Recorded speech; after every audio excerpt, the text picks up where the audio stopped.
question is, can you hear me?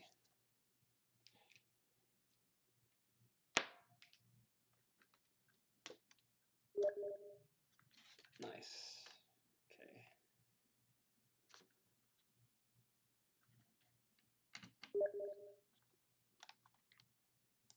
How about now? Is that too loud?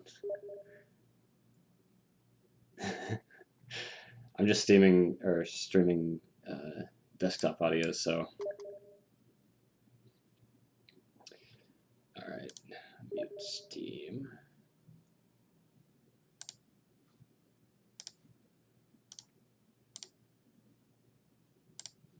Okay, that should fix it.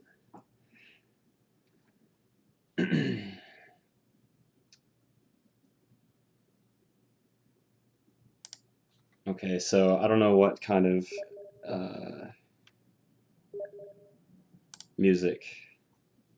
Wait, can you still hear Steam? Because it should be muted.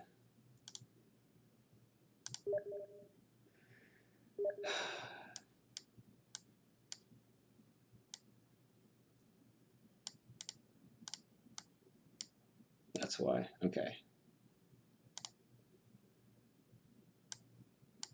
Should be gone now.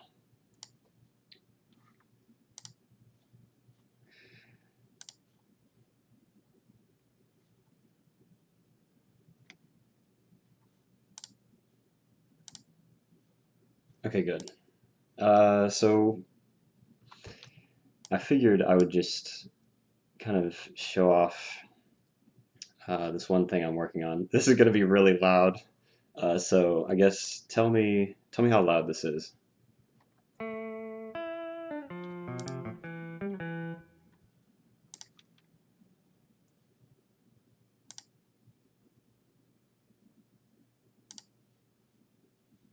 Oh wait, hold on. I'm trying to figure out YouTube's streaming system.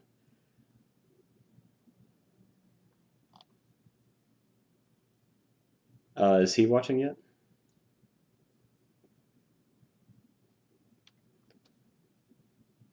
Do I need to make it louder? How about this?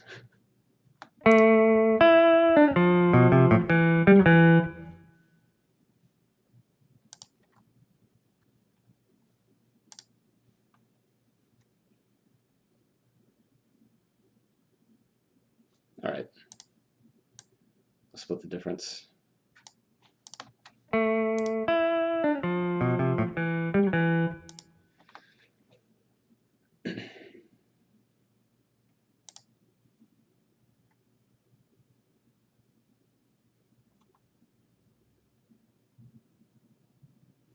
Okay.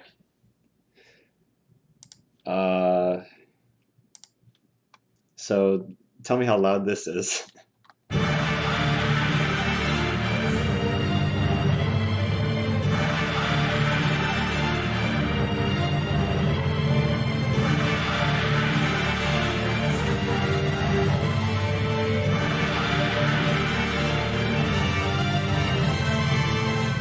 right.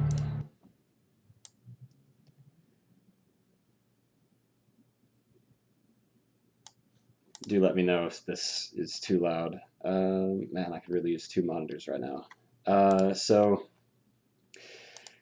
as you can see, it's all MIDI, all of it, and it's all hand placed, which I know is not. A lot of people have like a MIDI keyboard, or maybe they just play with like their actual keyboard. This method of doing it, I literally go in and I draw each note.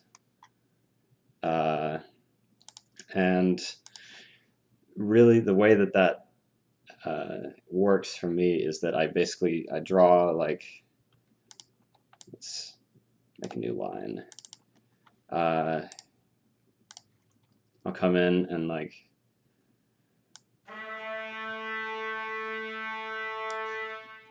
and let's make a little melody. So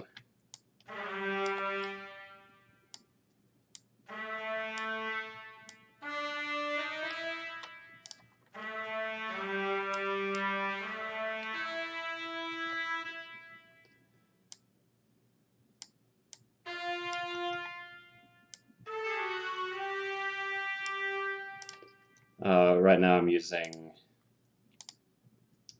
East-West Quantum Leap's Symphonic Orchestra Gold. It's... Oh, is it not showing that window? Of course it's not. Okay, well I'm gonna have to switch to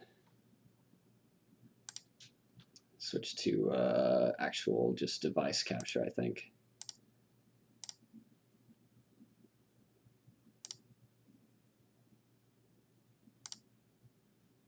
Okay. Actually, no, that's stupid.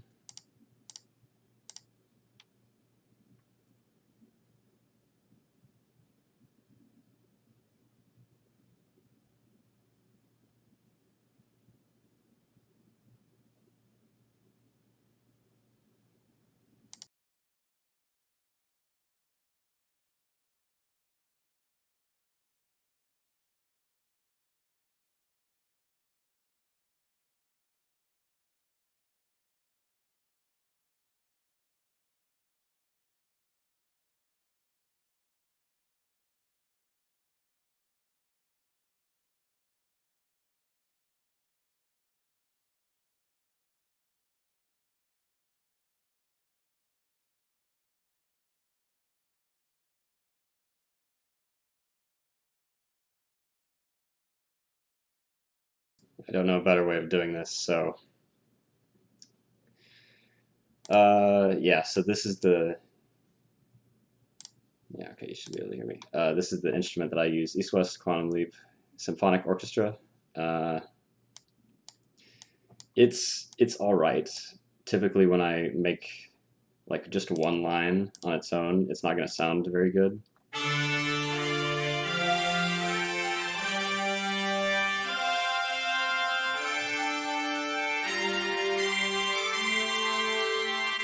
But the trick is you mask how bad that sounds by just throwing a ton of other instruments at it. So altogether, with like the entire orchestra, hopefully it will sound good like this.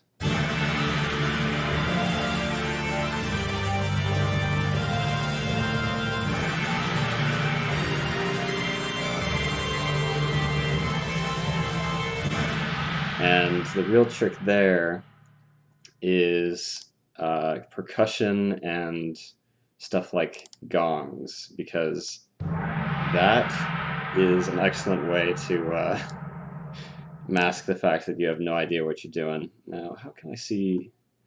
There's a chat, right? Okay. If anyone has questions, they can ask it in chat. But uh, I guess I'm not really sure.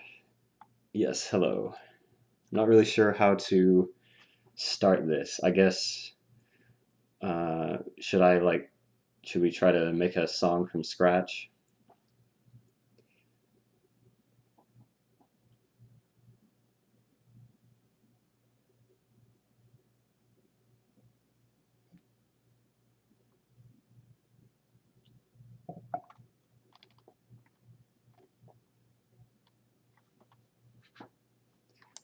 All right.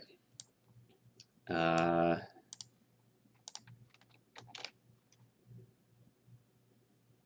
so I guess, yeah, let's do. So this is Reaper. This is, I think you can use it for free, but you can also pay $60 and it'll stop bugging you to pay for it. And so that's what I did. And all of these are virtual instruments that I've accumulated over the years. Ample, these are really good guitar virtual instruments. You can buy, I think they go on sale occasionally, and they also have a student discount. Uh, when I emailed them, I asked them like, how do I prove to you that I'm a student? And then they just sent me the discount and like without asking me anything. So your mileage may vary. East West or yeah, East West Quantum Leap is this. it's their play instrument will, like if I load this in, then I typically don't use these tracks that it generates, but it has like, if you've bought, there's this whole process of like loading in, I've bought these 4 instruments, or these 3 really, and you can load them into this play, and then you just go in, choose an instrument. What do we want? Maybe let's make some choir stuff.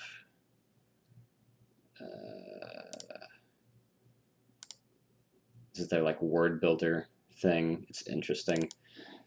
I've had difficulties with getting it to sound good, but a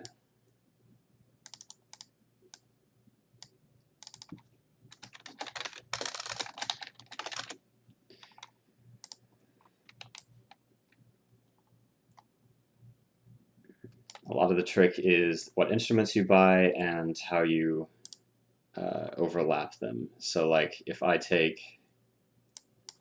if I take this choir,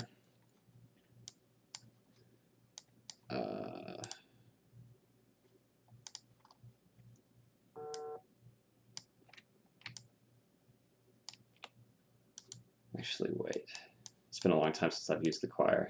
Let me see if I can figure out how to use it again.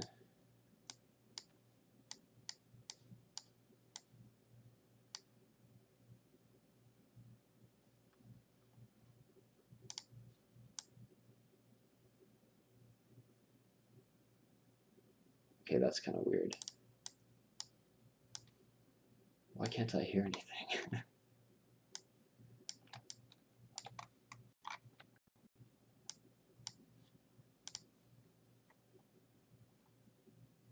Of course, technical difficulties for the first stream.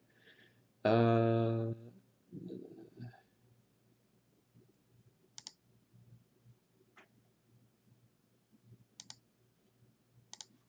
try that again. I might have loaded the wrong thing.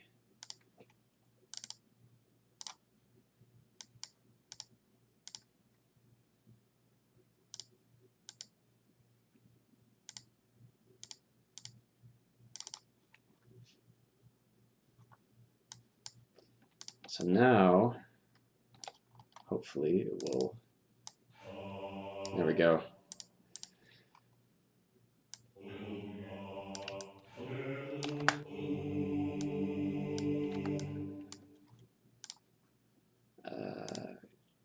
Instead of saying hallelujah, let's have them say, I typically just go with ah, because it's the easiest thing to work with. You can make them say words, but I've never gotten it to sound very good. So I usually have them say like nonsense syllables like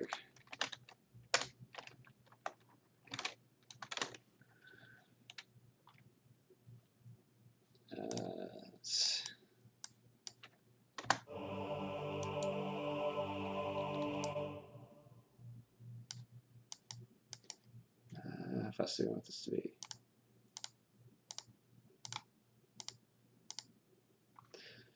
Let's make some epic.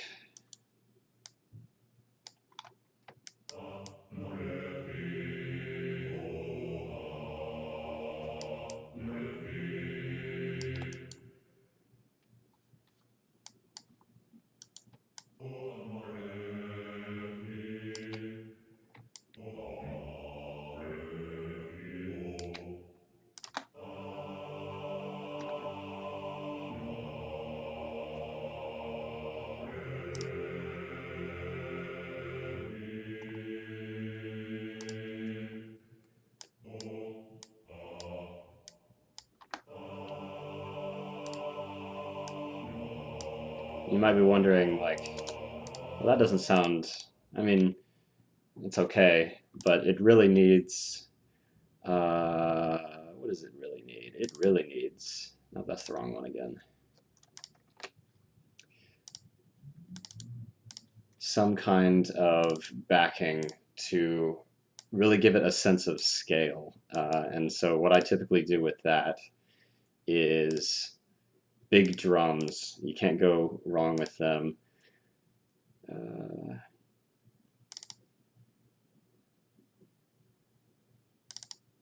Nope. I realize I'm being a terrible streamer right now because I usually just sit in silence and do this for hours.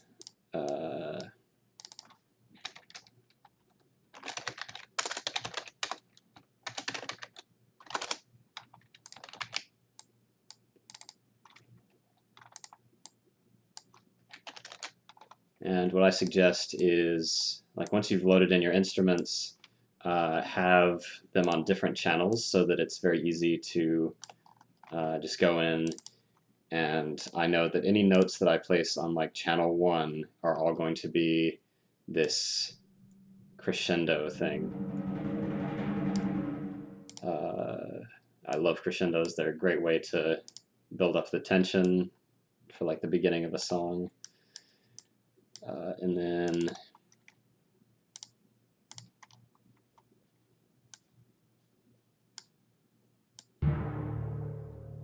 see how that sounds. That's way too long.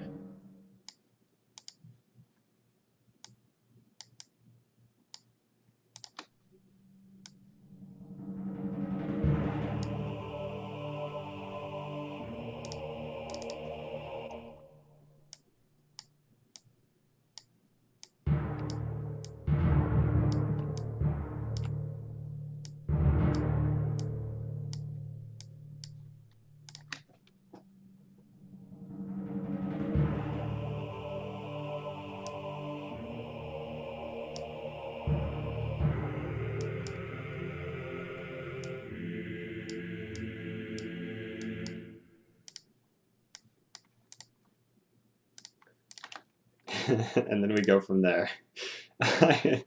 This is an experience.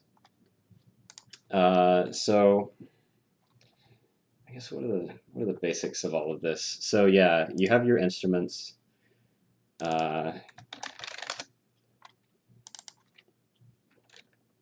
Again, East-West is it's expensive and it's going out of date. So I would look into one that I'm using right now is this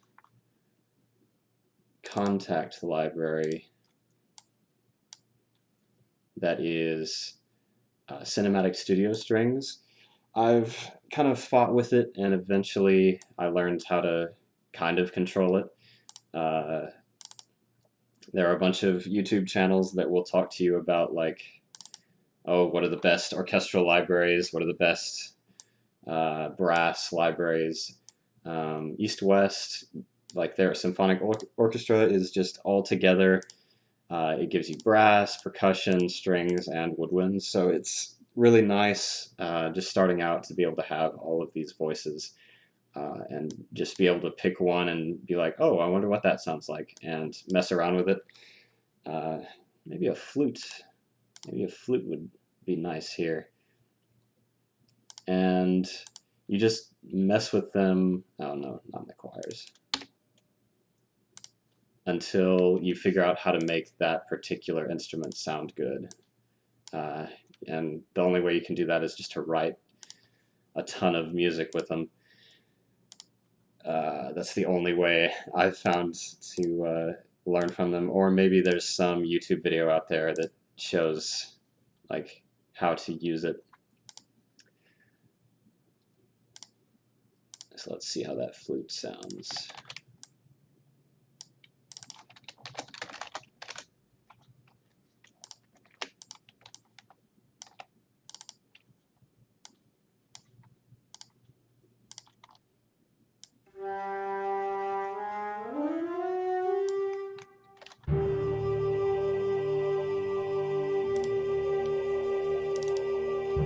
That's interesting.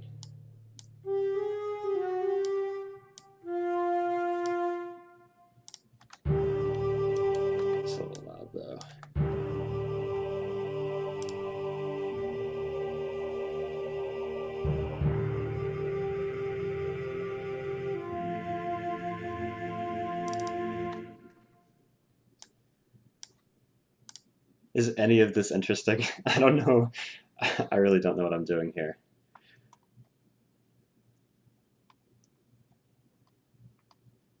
Is there a better way to see chat? Yes, there is. Okay.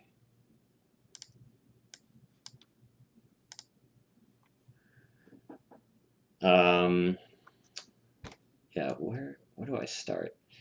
Basically, the very basics, of course, are just like you'll notice here. Actually, how much experience do people have with like uh, music theory and like why I'm specifically using let's do that, yeah, like this distance between the notes, and it makes such a like rich open sound. That's called a fifth. I use it a lot because it's very big. It's very easy to make sound good. As you note, like all of these are fifths. Okay, yeah, and the reason that works is because uh, sound, various amplitudes at various frequencies. If I have this frequency, obviously a G will sound good with a higher G. Yeah, let's just have the choirs.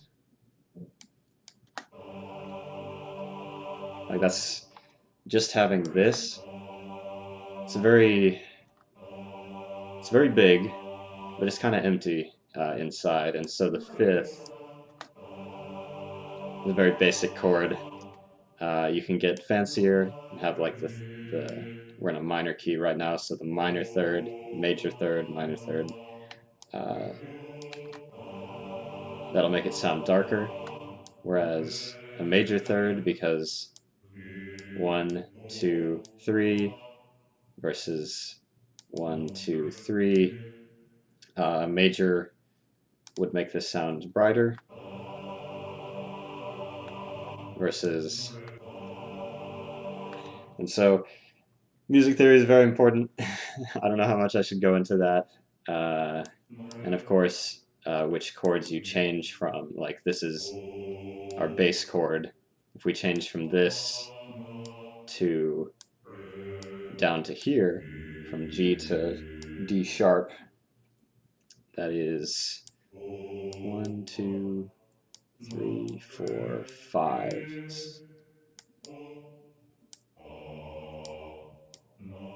Interesting. Maybe it's not D sharp. Maybe it's just E flat. Oh yeah, it's E flat. This is the third. So changing is basically the same as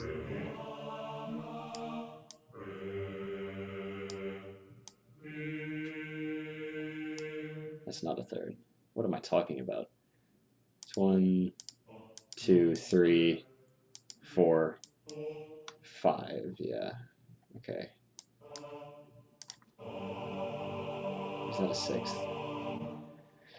Sorry, I don't know what I'm talking about. This is a sixth. I think a minor sixth.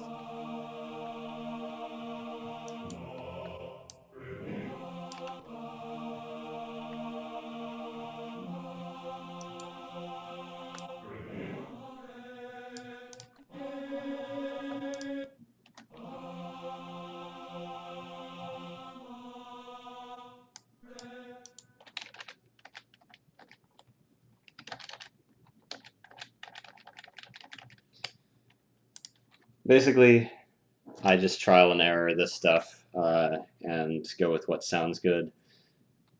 If you actually know music theory, you'll have a grasp of why different things will sound good. Uh, so yeah, I guess general things. First off,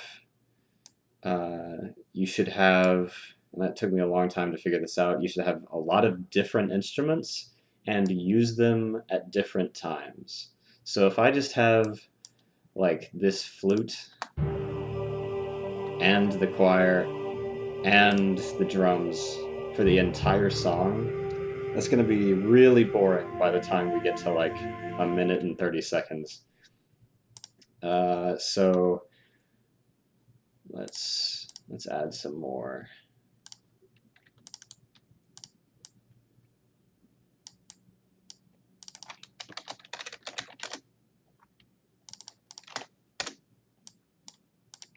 So if after our big epic opening we come in with some like violin,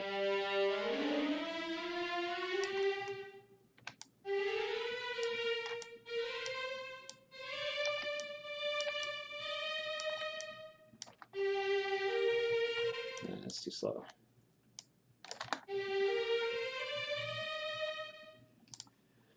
Of course that sounds terrible right off the bat, and that's why we have to go in and mess with these different settings. Every instrument will have its own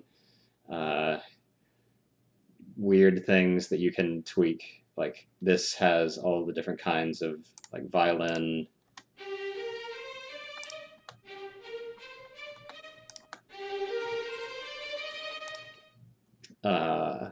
And then it also has like these other settings where if you look at this, it says velocity X fade and vibrato X fade. So you can control like velocity means like how loud it is. Hello, Nicholas. And vibrato is like how wavery it is. So if we look at what controls that, CC1 and CC2, those are basically in the MIDI. You can come in here, and right now these are all just setting like, oh, the velocity of this note is this, and it goes for this long. But we can also set, there's all these other settings, and they all hook up to different things in the instrument. Not all of these will affect the instrument, but you can see that we've, if you remember, CC1 and CC2, so we have here 1 and 2, so our mod wheel and our breath wheel, these two will affect this instrument. So if I add these two and then literally just draw like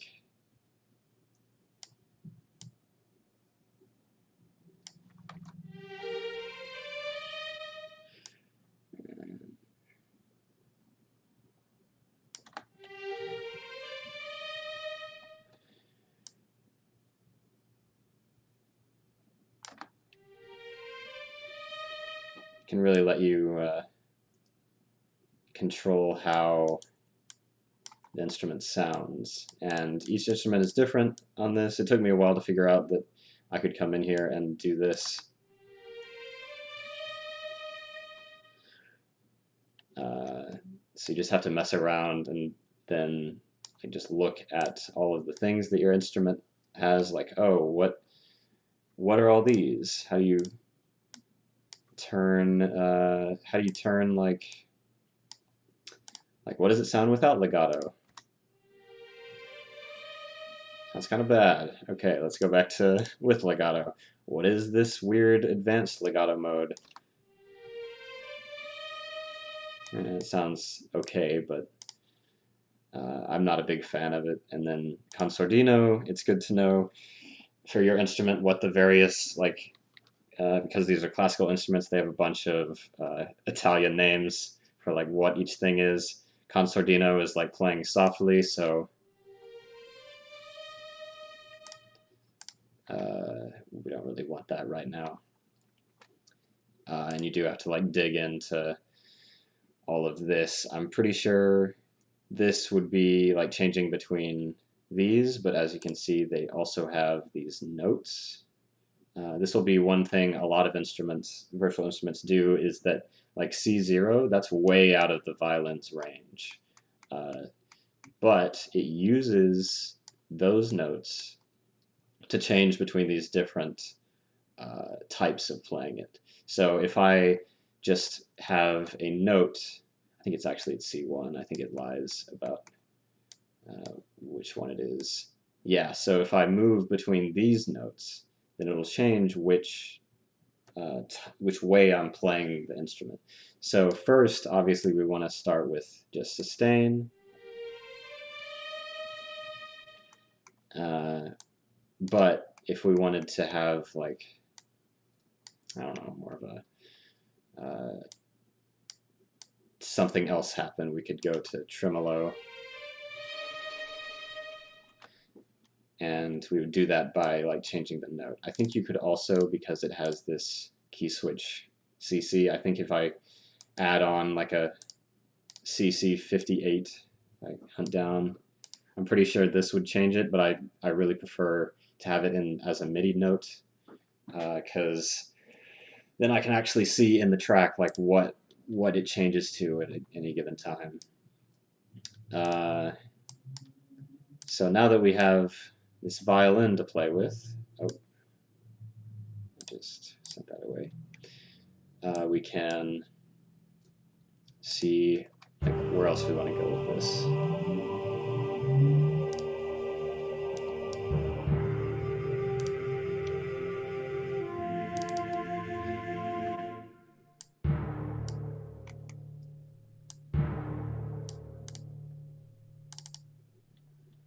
Let's have another crescendo because that's fun.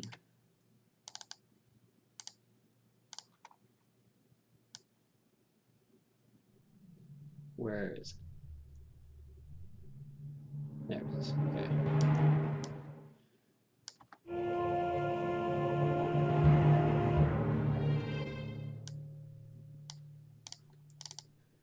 And of course you can be lazy and just copy all the notes. No one's going to judge if it sounds good.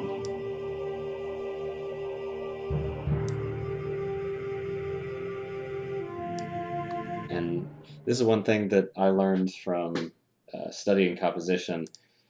This kind of thing where you change like notes at the same time, it sounds amateurish.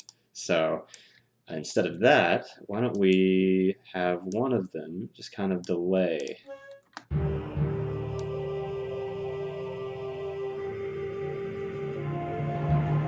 Yeah, that sounds cool.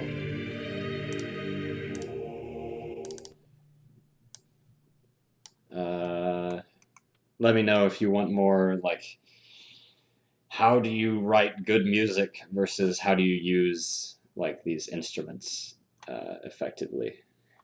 Hello, Mr. TNT. Yes, a giant enemy spider. I did use East-West Quantum Leap for that.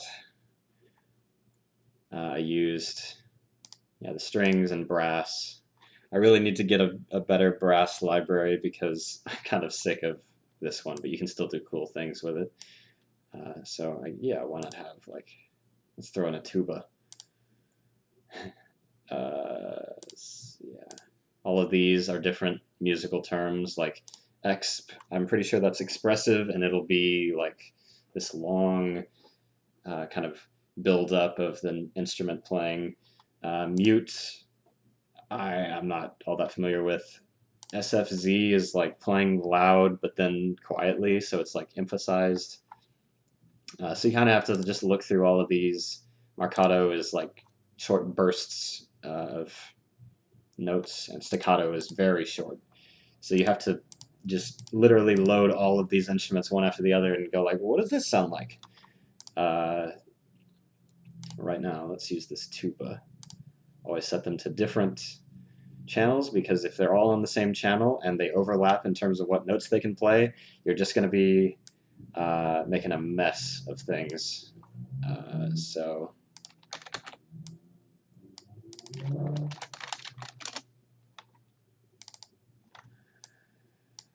maybe when the violin comes in,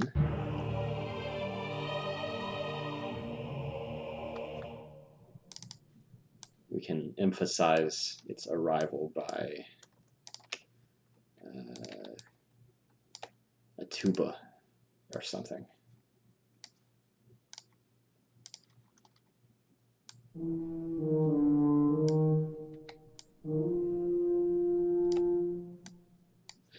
That's that's wonderful. I'm glad that it sounds like Dark Souls. Hello, Zero and friends. Ah, thank you. I'm glad you like my content. Bye bye.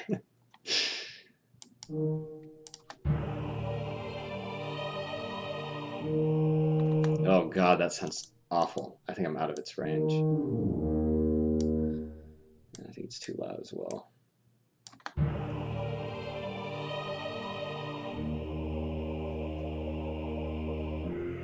Oh god, that's terrible.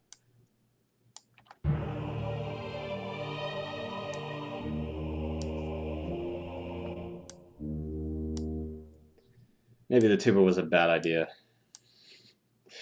Yeah, let's do something else. Like maybe a trombone.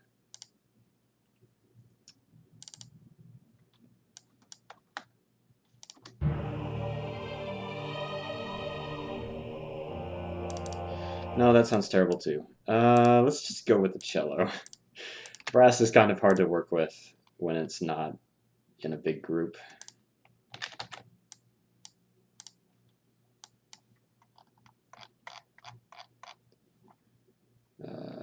So yeah, second violins. Gonna need violas, of course. Sure, why not just have the whole orchestra?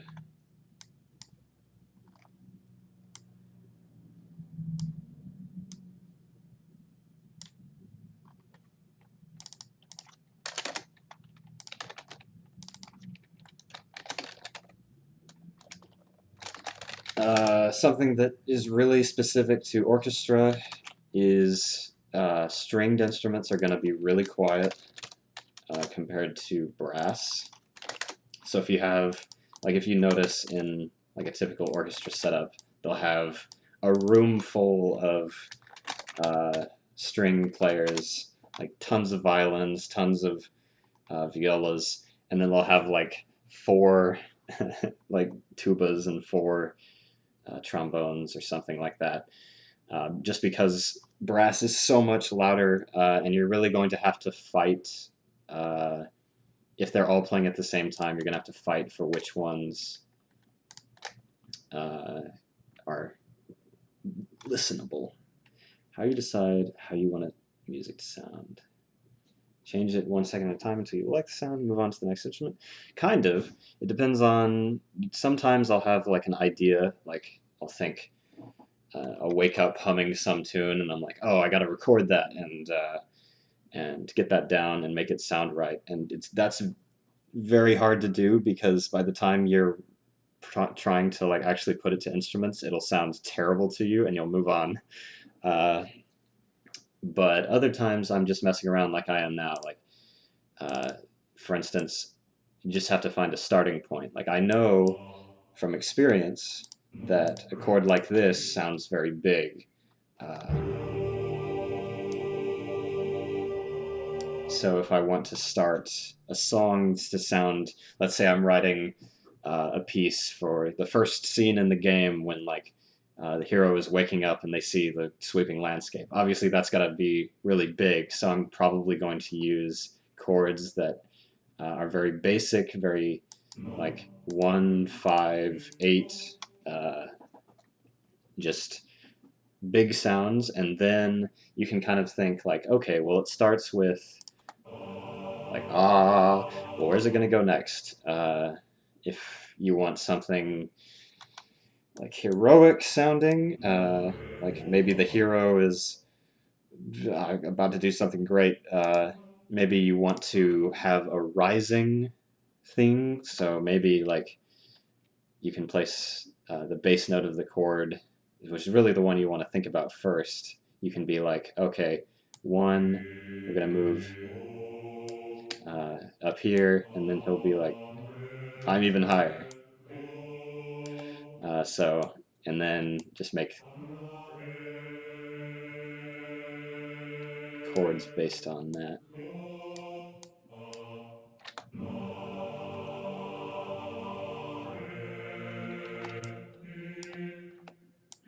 Mhm.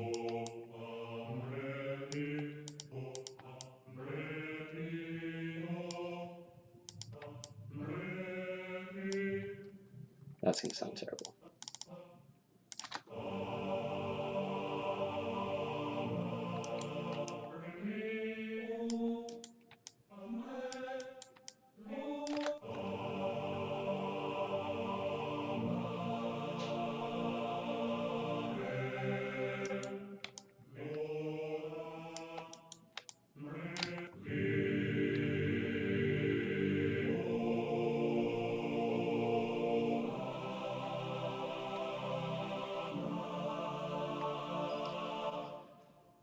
You probably heard that this chord sounds more major. It is good to switch between minor and major chords, because if it's literally just, oh, let's,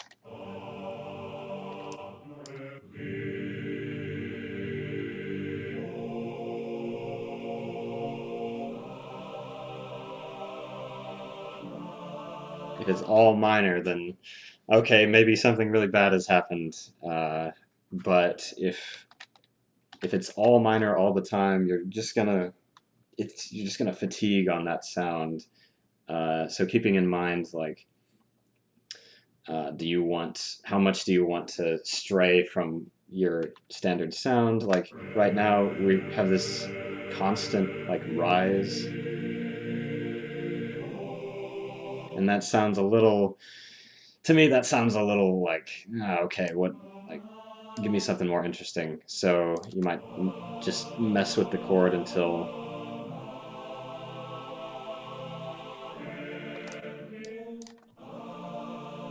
oh, that sounds interesting.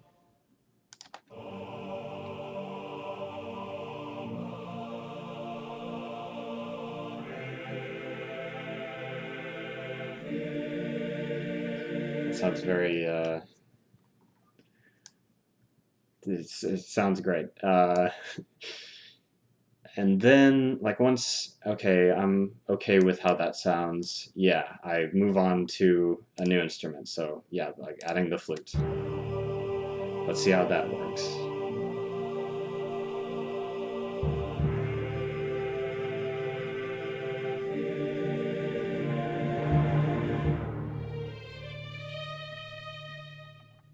Uh, I'll just go with, maybe that can show up later.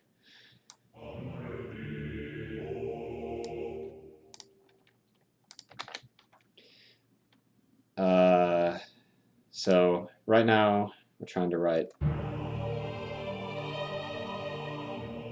like, something needs to happen there. Let's just finish this violin line. So we have this little motif. Nothing's wrong with just repeating a motif.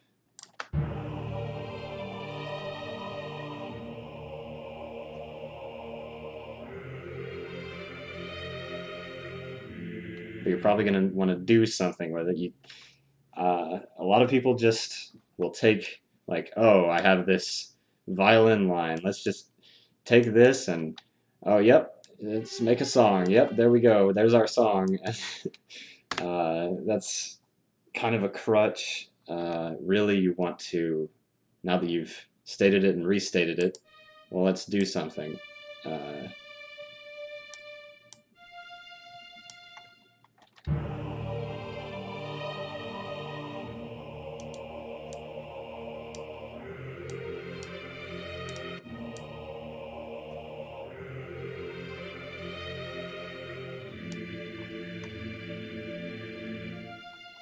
That's too slow. So at every step of the way, I'm like, does that sound good? If it doesn't, change it.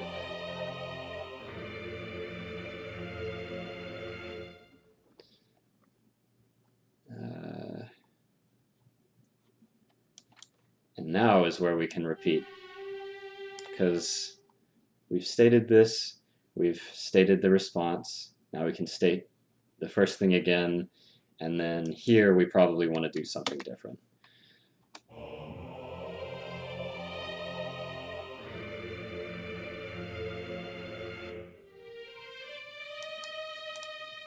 And of course, this also has to...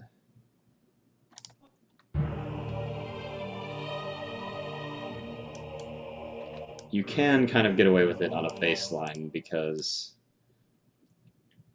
those can just repeat and until you like change what the song is doing. It's kind of lazy. I would recommend like just trying different things and seeing what is satisfying. For now, let's just have a choir that just does that so that we can focus on the violin. And it's kind of nice. As I said before, changing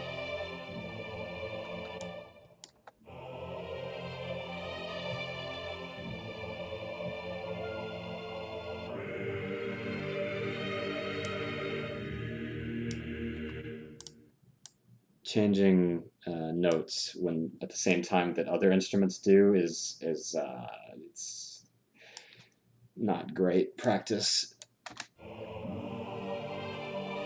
unless you're doing it for like an effect.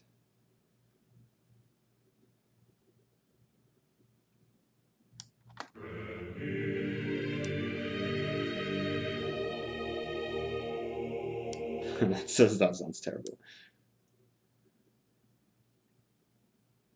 Let's have a nice smooth decline, and let's also make it like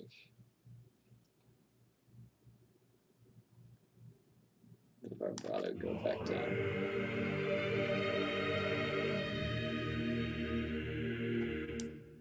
Why not?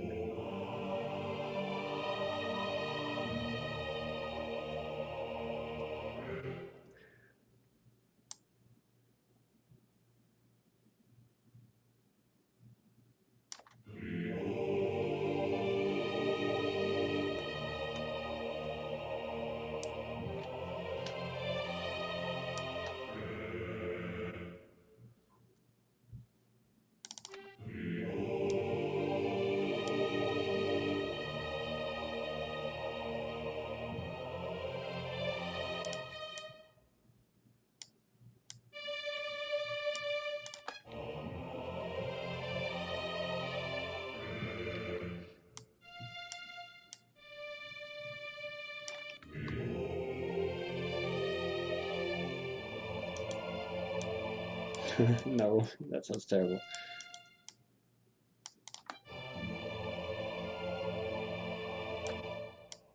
It'd be nice if we could get some.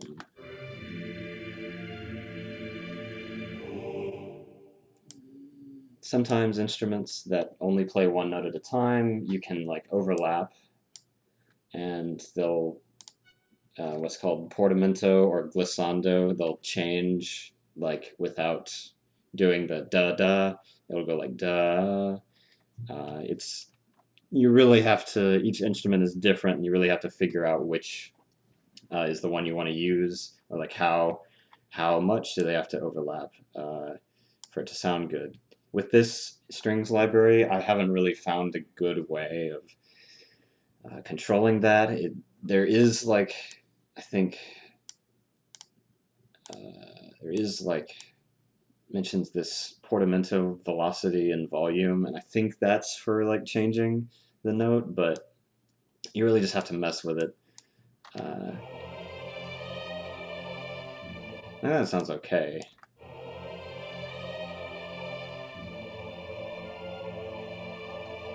Yeah, that sounds okay.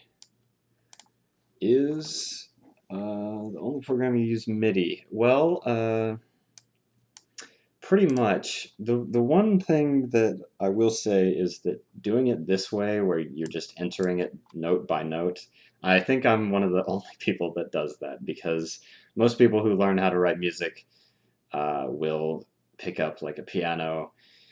Well, not pick up a piano, but they'll learn how to play piano, and that lets them like there are MIDI pianos that you can like hook up to your computer, and you can hit record like while on a certain track, and then you'll play notes, and that's how I think most professionals do it. And if you have the fingers to learn piano, I highly recommend doing it. It will make your life so much easier than just literally drawing every single note. But unfortunately, my hands, I don't know. I've learned piano, but and I got okay at it, but it was always a pain. So let's see. But yeah, specifically with percussion, that's the one where I have learned it is nearly impossible to make percussion sound good by just like, oh, I'm gonna come in and let's write a beat. Uh, like you can kind of do it with beats that are pretty straightforward.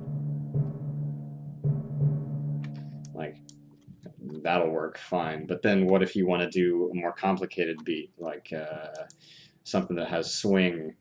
There's ways to do it. Like you can set it to be swing, and then we could have like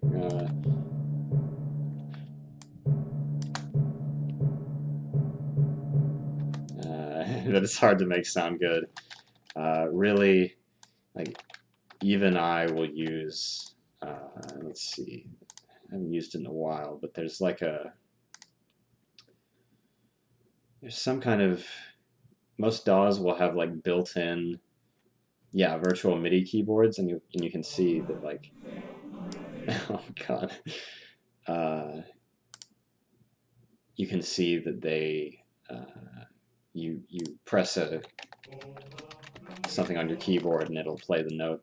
And so that's what I typically use for drum lines that really need to have a little bit more, like I need more control over how it sounds. But Star Wars sound, the screen comes up. I'm not entirely sure what you mean, but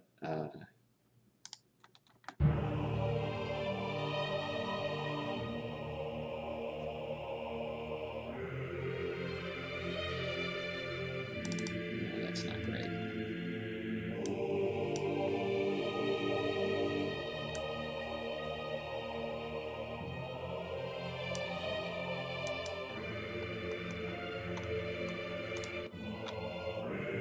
Oh, that sounds terrible.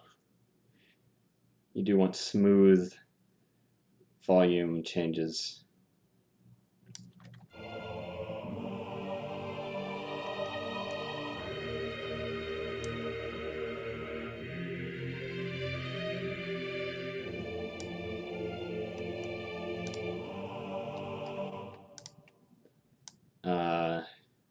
But yeah, there are also, like, it depends on how much money you want to uh, spend on all this stuff. There are whole drum kits that you can buy to like literally play a drum kit.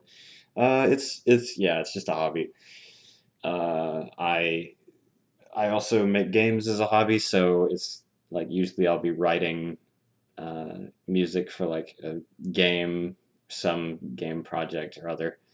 Uh, but like mainly I compose music for myself because if you're gonna do some creative thing, if it's only to like make money or only to, I don't know, impress your parents or something, it's hard to stay motivated because I've been doing this like, oh, place MIDI and mess with it until it sounds good for like 6 years, probably more than that. Like when I started on GarageBand on the iPad, like many years ago. It took a long time of just trial and error, writing song after song, and I'm sure that you're familiar with getting good at something just from repetition and having the interest and energy to like just do it a lot. Uh, Hopefully that's useful.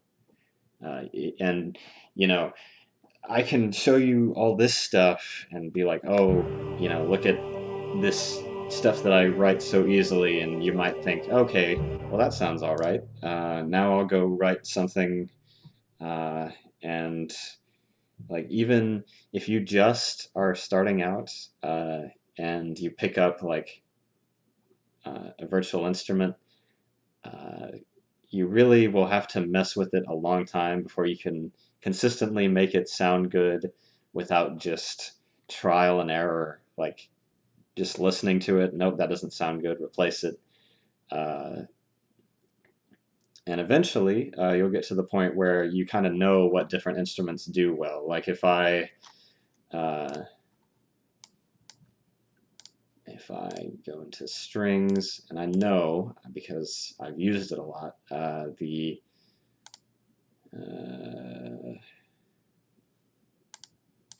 like if I want cellos that are like intense, then I know that the way I can get that is from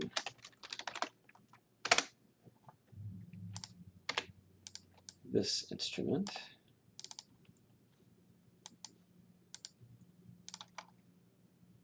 Oh my god, what has gone wrong? No, wrong channel.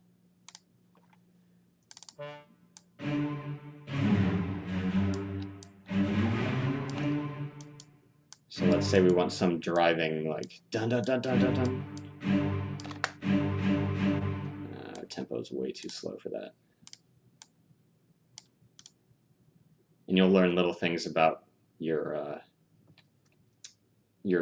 DAW, your digital audio workstation, from just messing with it. Hello. So you can, I've learned that like in Reaper you can set a tempo signature, and that can be, you know, let's say we want to really crank it up to like 160 BPM and have this driving cello thing. Oh god, that sounds terrible.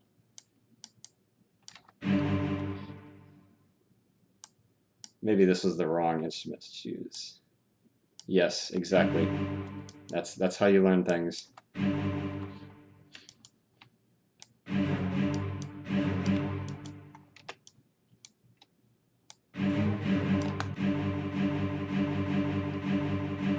Okay, that sounds just awful.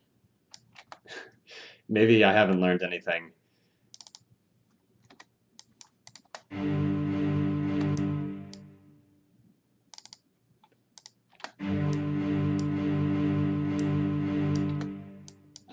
So let's say I'm not satisfied with any of these instruments. Well, it might be time to shop around for, like, if you're not liking what you currently have. That's why I looked around and found this strings library, uh, because I wasn't satisfied with how East-West Quantum Leap sounded. So I waited until Cinematic Studio Strings was on sale, and then bought that. It was still really expensive, but less expensive than it could have been. And it's a whole lot more modern of a library, so if I change this to, this should be it. Oh wait, is that not 4?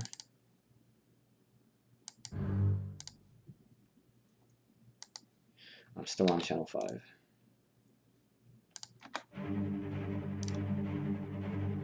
Ah, that sounds wonderful. See, you really need to just let the instrument do all of the work for you.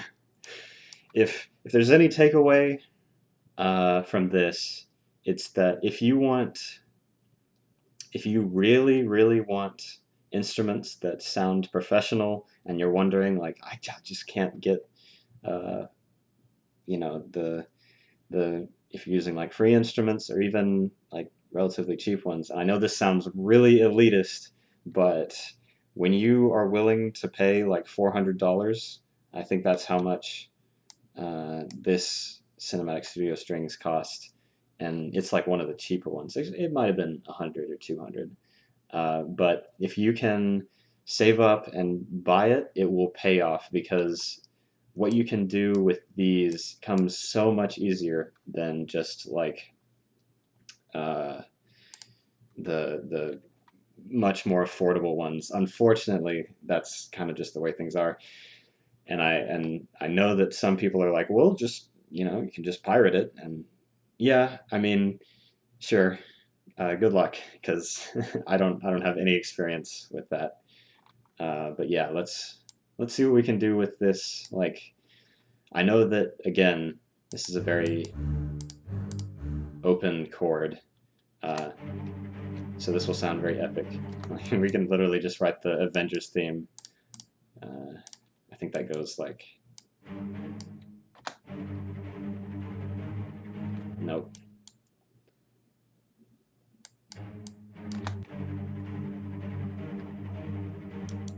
Maybe I'm just writing the James Bond theme.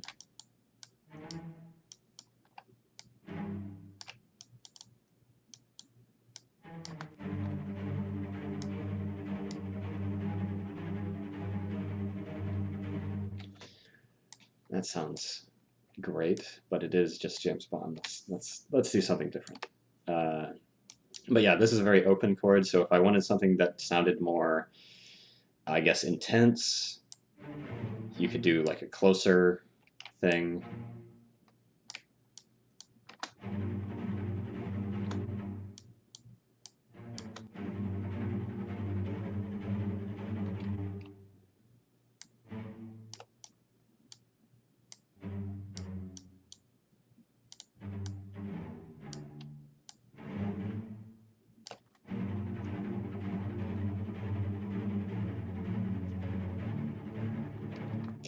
That sounds wonderful.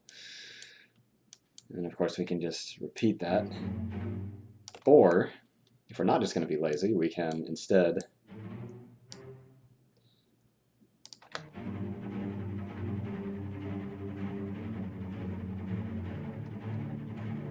that kind of sounds better as a follow-up.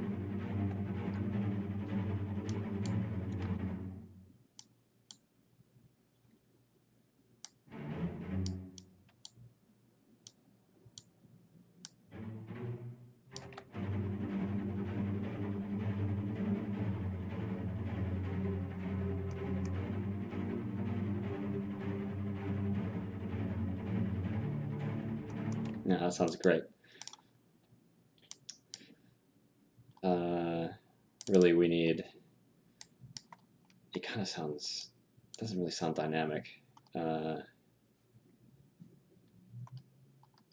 Let's have the... Oh my god, really? Okay, it's not going to let me do that. Dynamics are very important.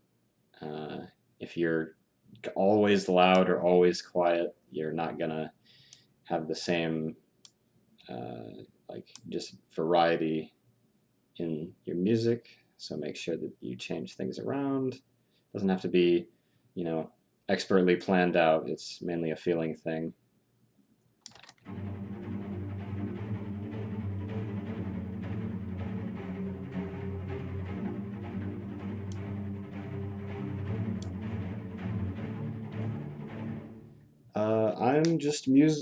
I'm just making just some random stuff so that I can show off like what these different instruments are capable of and how I approach things. It's a very free-form process, as you can probably tell. I'm just like, does it sound good? If so, do more of it.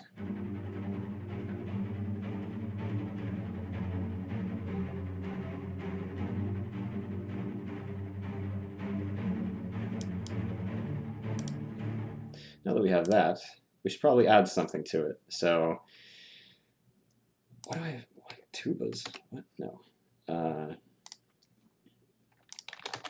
Thinking we have bass.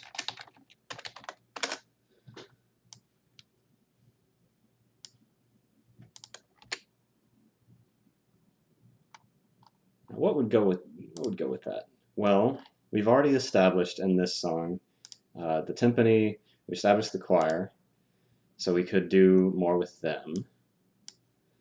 And of course the flute. So by changing, like we've changed to a much more, like we've changed from big and epic to like this driving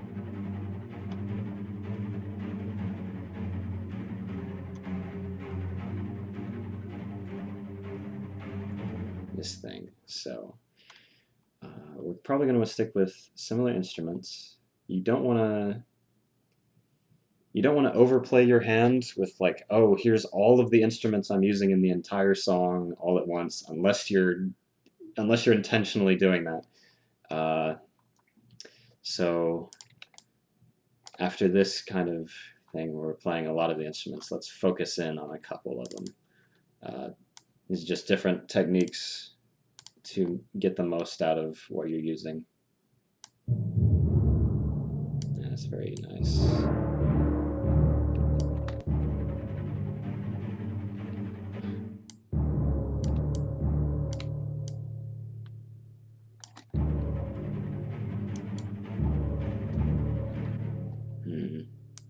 What key are we in? G. Okay.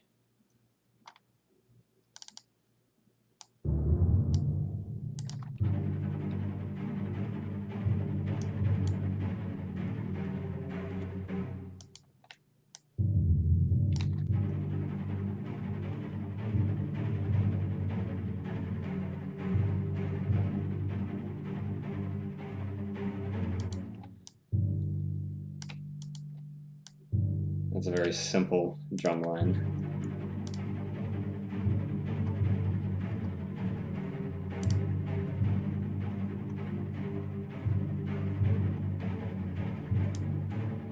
That really needs to get louder. Controlling the dynamics of like how loud your instruments are playing is a great way to change like the energy, which I'm sure makes plenty of sense. So obviously we want to ramp up because we've started off kind of high energy, but we want to get even more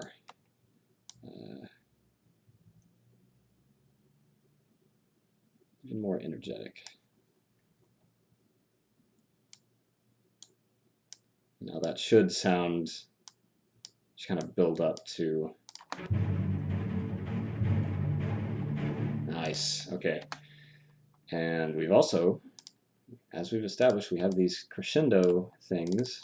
These are wonderful. They distract.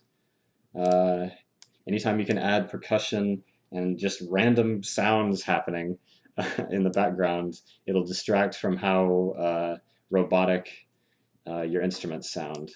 So it's a good way to make it sound more realistic. One of the many ways. Let's see, yeah, okay.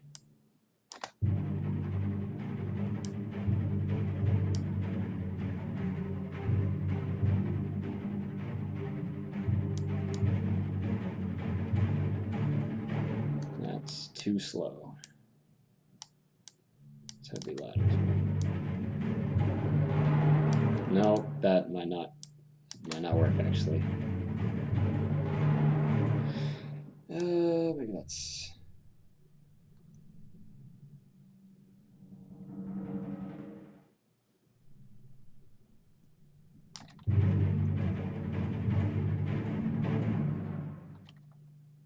Maybe this won't work after all.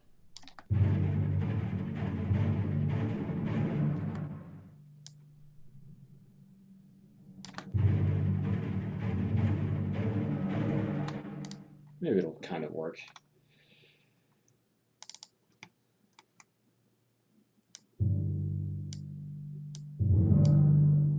So at this point, we have this line. Sounds great. It's very focused on the cellos. To me, this kind of begs for a new instrument coming in and kind of stealing the show. So we have this flute. Let's see what we can do with it.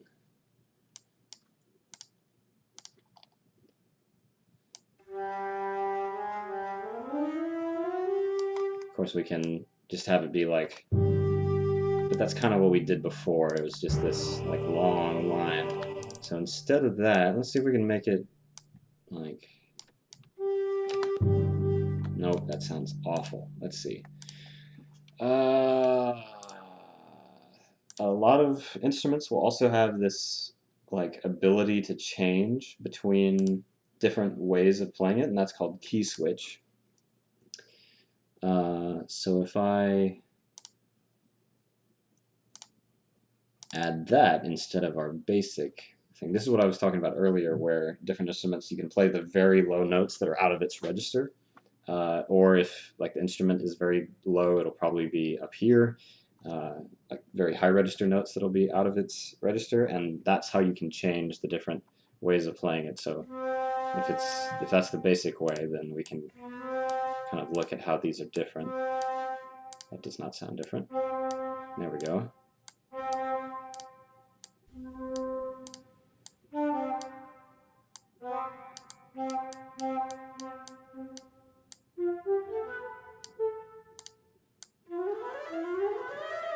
Interesting.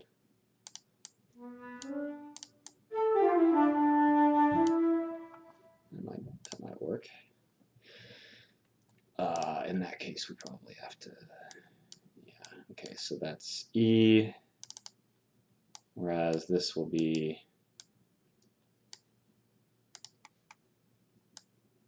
C. Oh, thank you, Mr. Stalin. So, and then I think, yeah, it was E, but was it? Yeah, let's see if we can make this flute do the same thing that our cello was doing. It's kind of lazy, but again, if you can make it sound good, nobody's gonna care.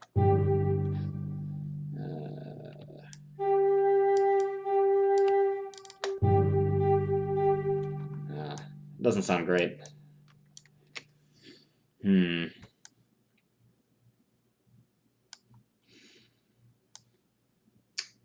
Well, maybe a flute is the wrong choice. Never be scared of abandoning whatever you thought might sound good in your head for something else. Obviously, this cello is a no-go. And I don't think we're going to be using the trombone. So what else do we have? Well, we've got more strings. We've got a harp. That might be interesting. Got a harpsichord. I don't think that'll really mix well. One thing that I've learned the hard way is that instruments that have a really fast, what's called attack, like a harpsichord, if we listen to that sound and if we play it, like that's very fast. So it's really good for like, God, that's so loud. One thing I don't like about this harpsichord library is that you can't control the volume of it, so you have to like manually. Harpsichord is really good for stuff like this.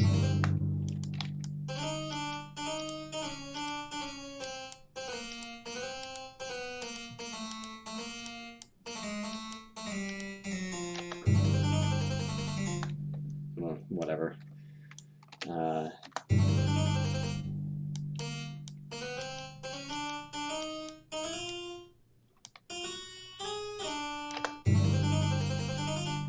No.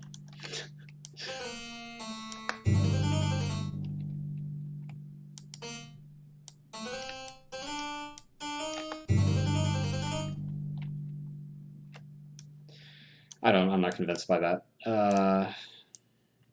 If you want to learn how to make stuff that goes really fast like this, just side note, let's make something that actually sounds good.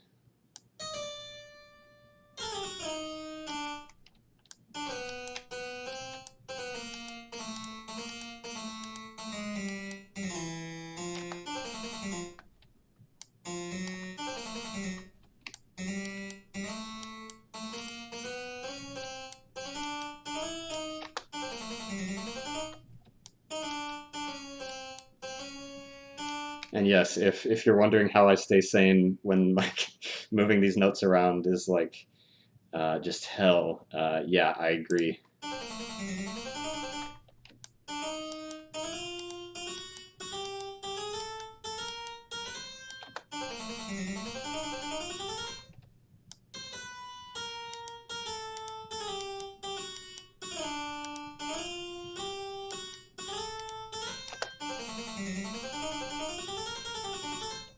have a wrong note somewhere in there. Yeah, here I do.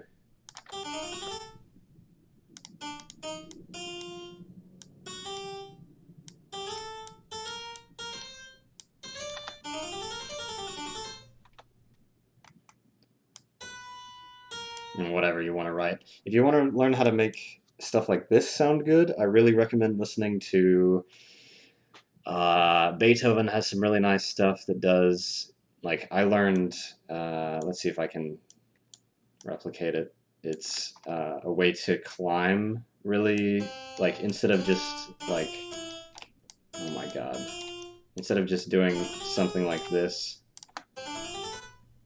instead of just going up one note at a time, you can do stuff like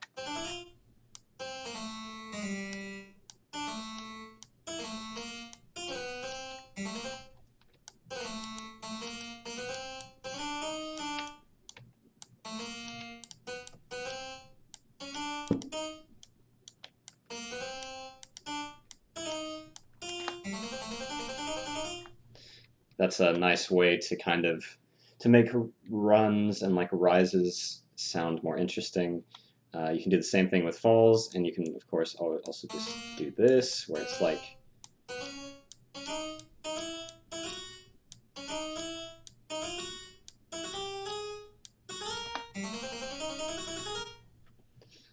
that doesn't sound great, but you get the idea. Listen to classical music and look at the sheet music, and you'll learn a lot if you're really interested in this stuff. So how's the stream going? Have I lost everybody? Oh, we've got 6 viewers. Cool. I kind of lost what we were doing. Oh yeah, we were trying to find a. What goes after this? I don't think East-West Quantum Leap is going to sound this good, so probably going to need to use. Does that go over the line? Why is that? It's kind of weird. Sometimes, especially with instruments that do this, where it's like it has to be held,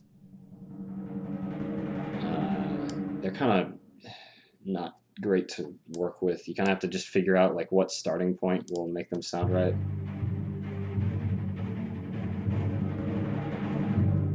No, that doesn't sound great either.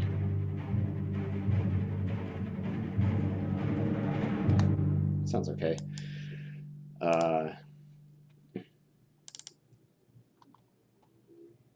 Let's just copy this.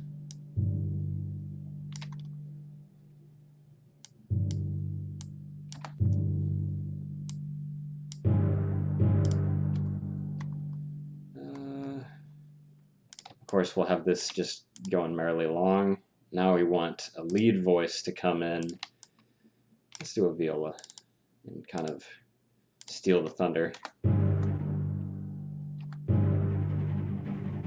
Let's see, what do we end on?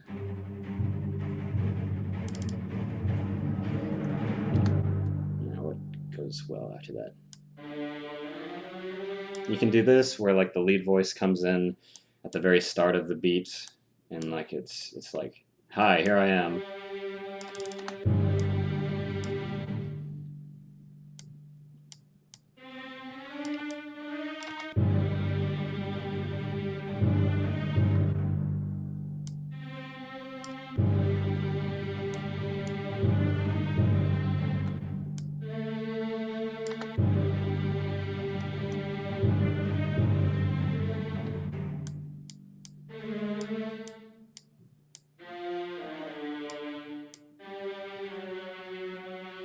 I know that sounds really bad, but we're just getting the notes down right now.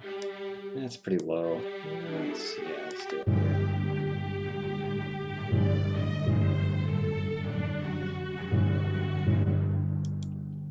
Or you can, instead of just having it start on the beat, a good way to make things slightly more interesting is just to come in just a little bit later. Just let the cello do its thing, and then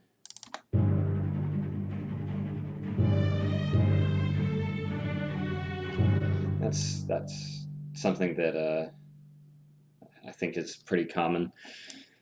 Let's make that sound less terrible, shall we? So,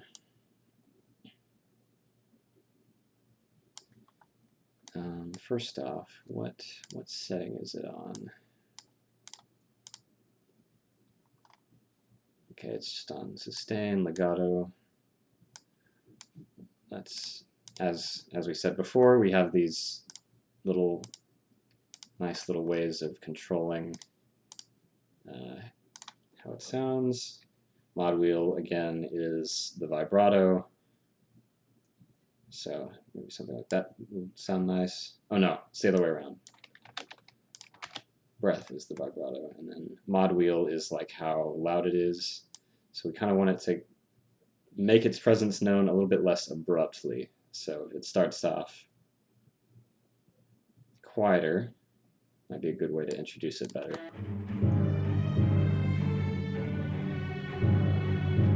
Yeah, that sounds better already.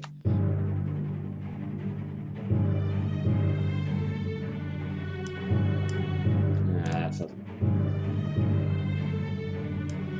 like it could. Oh, that actually sounds. Maybe the first time I've gotten the legato to sound nice.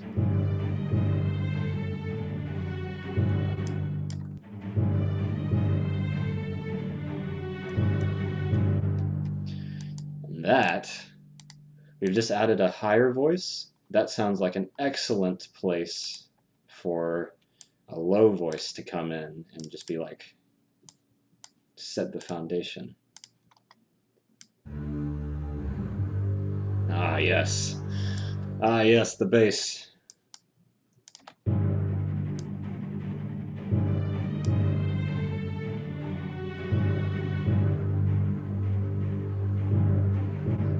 That's always fun. I'm thinking about getting a new drum library because these really don't. I think there are much better ones. Yeah, that just sounds.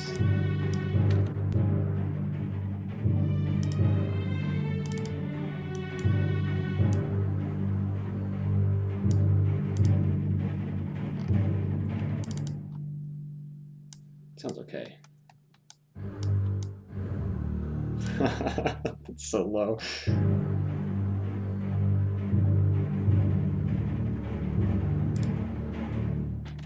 Generally, you want to avoid, like if we look at these, you can see that we're really, like, this is the lowest note that a cello can play, and I think the bass is probably, I think this is actually transposed up an octave. I think that the bass is actually playing like way down here. And when you have a lot of really low instruments playing at the same time, it's going to sound like mush. It's just going to sound like there's way too much in just sound in the bass register. And that's a trap that I fell into a lot when I was starting out. Really, if you're going to write like a song, you want to have typically, and of course you can subvert this as long as it sounds good to you or someone else.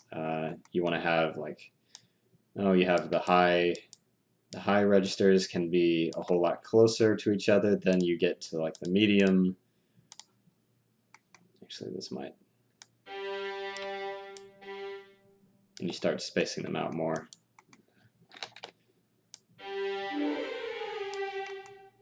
And then you get to the low registers, you really want a lot of distance. Like maybe you want the cello to be an octave above the bass, because if they're playing in the same octave, yeah, again, you're just going to have a lot of like, and it's not going to sound great. Let's see what that sounds like.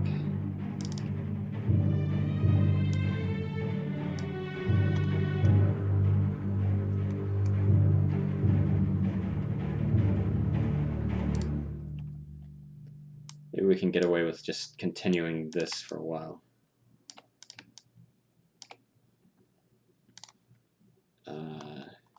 we have this pattern of just like, oh, we have this nice bass thing, and then we're adding stuff on top of it, so we can just continue to use that. So why not have the choirs come back?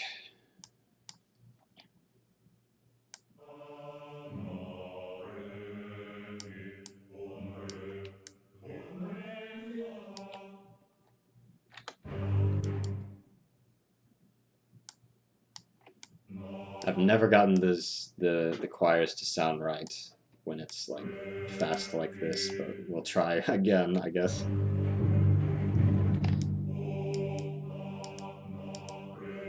Again, big. This is, I guess, I'm going for epic right now. Maybe part of that is what we have them saying.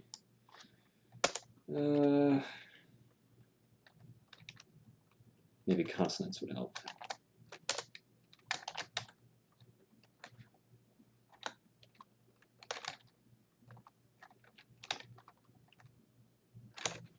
I don't know. I don't know what they're saying.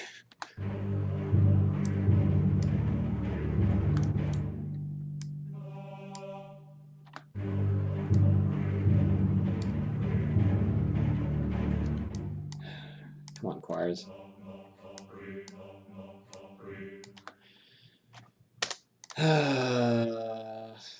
I know there's a way to make these sound better, but I have not found it. Maybe.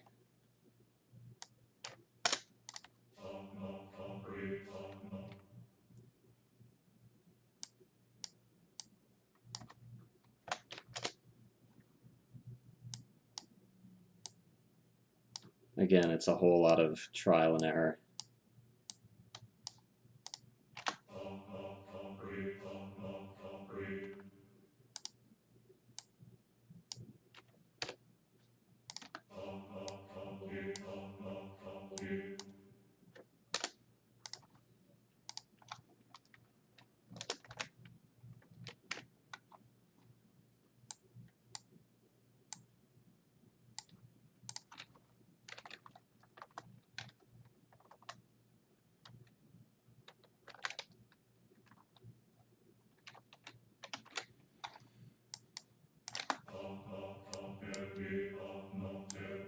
That sounds terrible.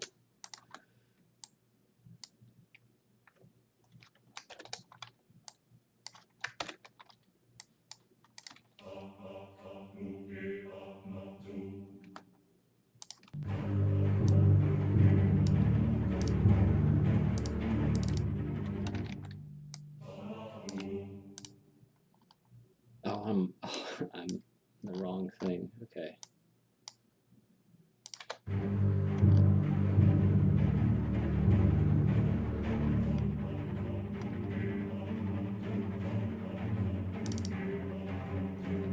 Again, if you have it's other instruments playing at the same time, you can mask how bad one of the instruments sounds.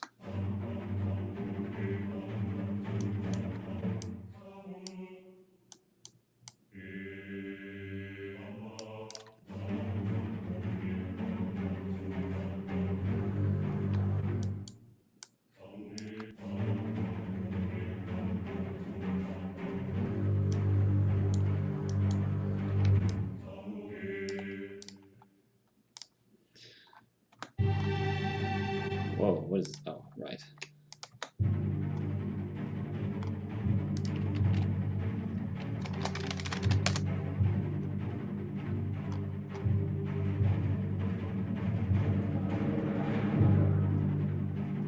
Oh, yeah, I forgot. Right now I have the dynamics being pretty...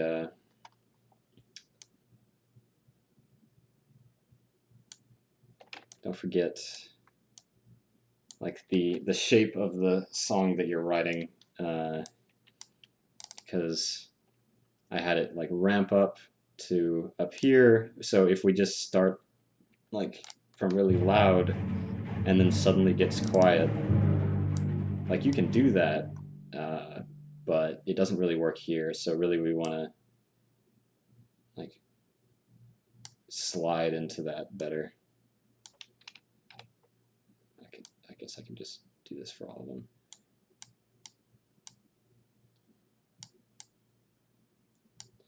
I don't know if any of this is interesting to anyone.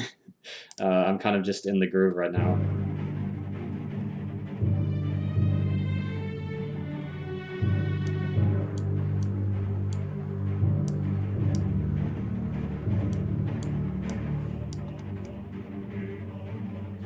Good.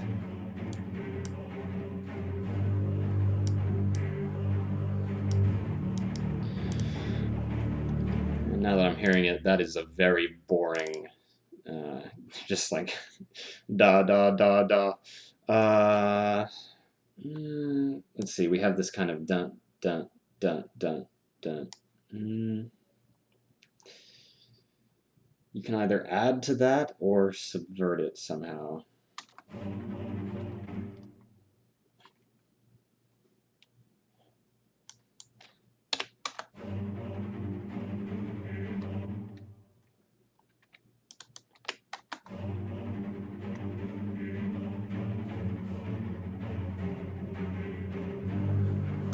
Yeah, see, sometimes less is more. Excellent. Yeah, I it is a fun process. Getting the notes down and figuring out like, oh, where's the song going to go next? That's the fun part. The not fun part is what happens later when you're like, wow, all of my instruments are like the choirs are super quiet. And so am I gonna like boost them? Okay, then that messes with like, okay, now the master is peaking, so I have to come in here and like add like EQ. Oh, well, as I said before, the bass, like I bet if we look at what this sounds like, as you can see, just a ton of bass. And so really you want to have like, you want to look into EQ, kind of understand like high pass, all of these, like a high pass will just cut out frequencies that are underneath it. Band will kind of let you either decrease the volume of a certain range of frequencies or increase. Um, this is what I typically do. It's just very basic, like get rid of all the low volumes or low frequencies. For some reason, 400, like 300 to 400, this band right here is a problem. So a lot of people will slap a band that decreases the volume of that. Another thing that I have figured out recently that I don't really understand it, but I'm using it is compression. Reaper has all of these nice built-in things. They're not all that, I don't think they're all that high quality, but you can add like compression, you can add delay, which is like if you play a note, then it'll play the same note automatically, like maybe half a second later, or depending on how much you can modify that. And it sounds really nice with synths, although usually synthesizers will have built in like all of this stuff, and it sounds a whole lot better. I mainly just use these for like compression and EQ, but I have before used like gate. Let's see, yeah, regate. Uh, all of these I would look into, and of course reverb. Everyone loves reverb. Typically, you want to use whatever instruments like built-in reverb over other stuff, unless you pay for a really nice like. I think there are sound editing libraries that encompass all of this stuff, and you can do really amazing things with them. But I have not looked into all that because I just haven't done it yet. But compression basically it makes your sound quieter when it needs to be, as far as I know. Apparently, you can do a lot of really interesting things with it. I mainly use it to stop the track from just going over 0 decibels, which is really bad. If you're doing that, then like if you see red, let's like if you see red like that, that's not good. And so you typically want to set up your tracks and like your EQ and the volume of each individual note to not go over that threshold. Choirs are always a problem.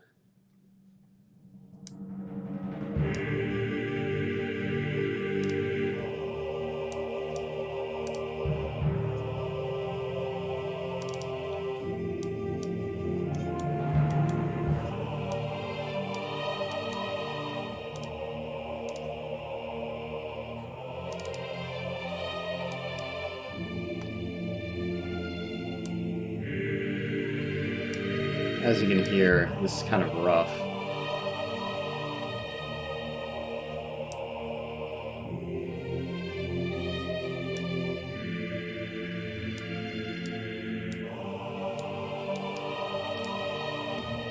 Yeah, it sounded really robotic there. So a lot of this is like going in and being like, well, okay, we'll probably have this, you know, change volume. I don't put too much thought into it.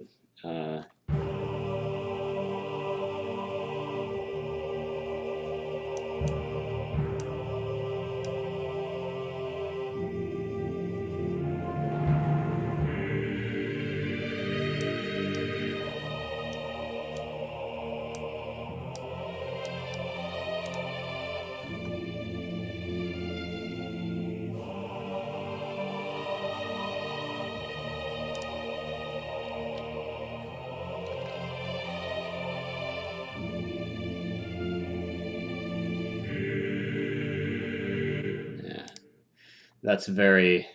This is very four chordsy. Just like na na na. A very common chord progression is just na na na na, and it works, but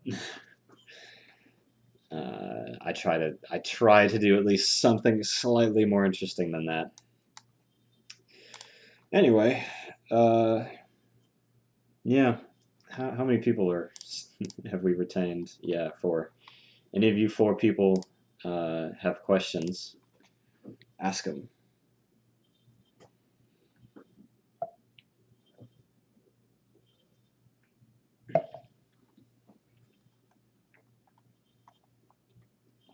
But yeah, that's most of it. You can play around with an instrument and hear something that you're like, oh, that sounds like a cool foundation for a song. And then,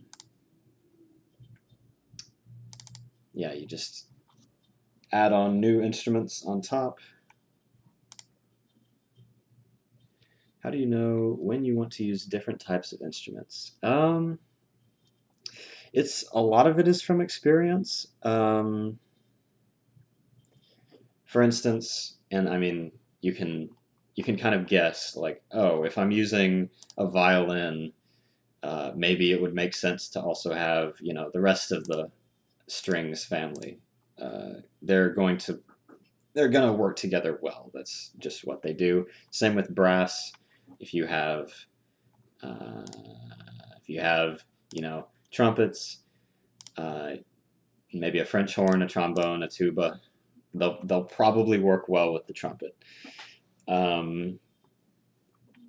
Percussion, I was really bad about using percussion for most of my songwriting like career, if I'll call it that, because uh, like I would just kind of forget about it. Don't forget about it, because when you hear a song that has like drums and then you listen to a song that doesn't use any drums, unless that second song does something really cool, it's gonna sound like kind of empty or like bottomless without that kind of that thing to keep a foundation under it, just by like either playing the beat or just adding that percussive sound to it. Gongs, also, I've learned recently, as I said before, they're a great way of covering up the music and like making it sound really big and epic. And then if I'm doing like, let's see, if I'm doing, let's go to this recent one, synthesizers, whole other ball game. I have no idea what I'm doing with synthesizers. I'll come in and I'll be like, okay, that sounds cool, I guess. Okay, what would go well with that? I have no idea. Let's let's add another. Omnisphere is the synth. It's the only synthesizer that I really have. It's ridiculous how much like it has. Like you can browse for years and not find all of the instruments in here. But like I've just gone through and listened literally to like every single instrument and like what does it sound like? Okay, this. Okay, why is that? Oh, because it's solo. What does that sound like? Okay, what does this sound like? Okay, and you kind of get a feel for like what these would be good at. For instance, this, it might be good as like a bass. Like you could have like some kind of, if it's like a really low and, how do I describe this? If it's like, I don't know, you just kind of have to hear it. It might be good as that, or it might be like, oh god, that sounds awful. Why is that so...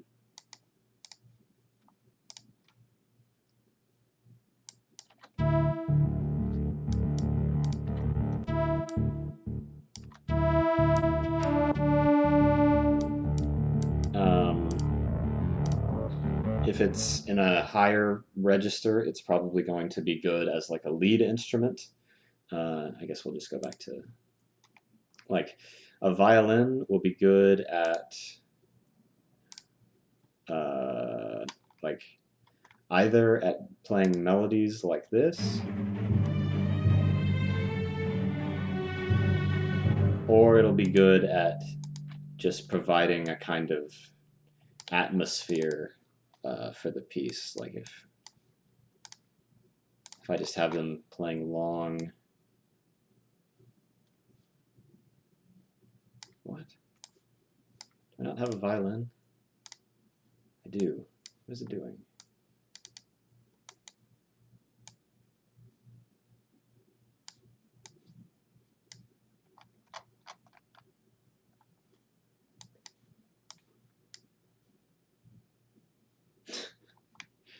Technical difficulties again.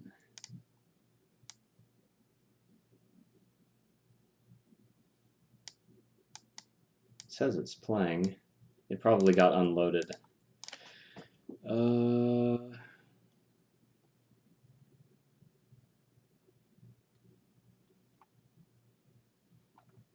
have to reopen the project.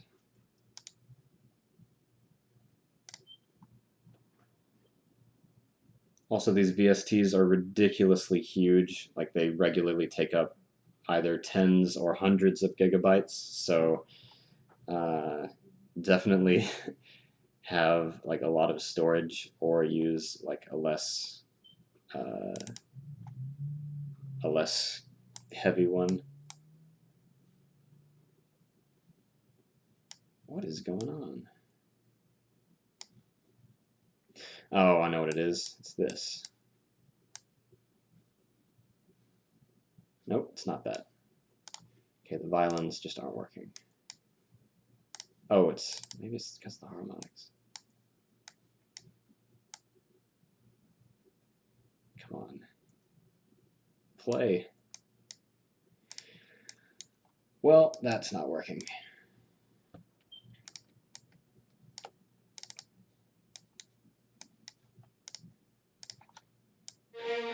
There we go.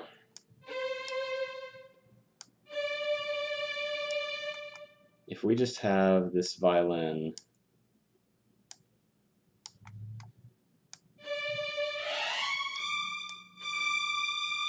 sitting up here. Oh my god, what is going on? This one finally... Sometimes these virtual instruments are annoying to work with.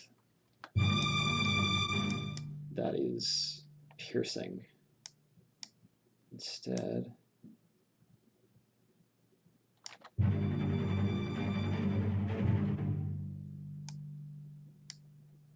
can just have it sitting up here.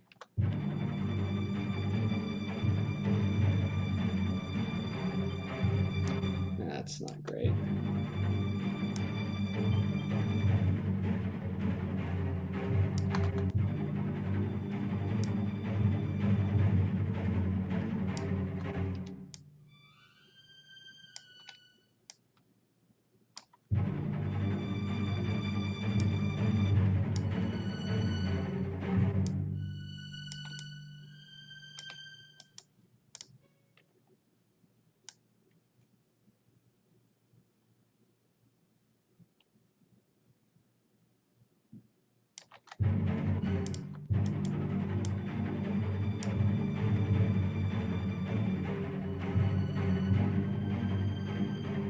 So you can see, you can either use it as a lead voice or you can use it as an accompanying voice. Typically, you only want to have one voice, one instrument kind of leading the way, and then the other instruments are providing like harmonic support. So we can have the two violins kind of just set the mood.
That could really use some fast percussion when that comes in. Probably load in yet another virtual instrument. This is a different contact instrument. The Evolve. This is a percussion library. It has some very interesting sounds. By the way, I learned about Evolve and Omnisphere from watching Ben Prunty's stream of him just making music, and he talked about the different instruments that he used to make the FTL soundtrack. And I think this was one of the ones he mentioned.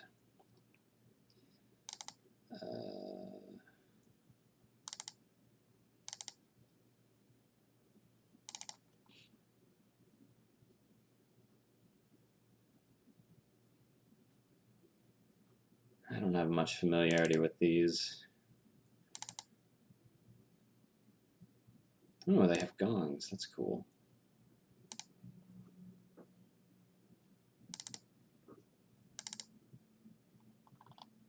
And you have some really weird stuff in here. Maybe I'll just use...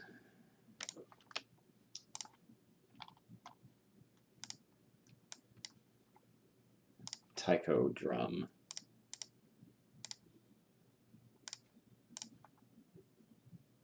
Get that out of here.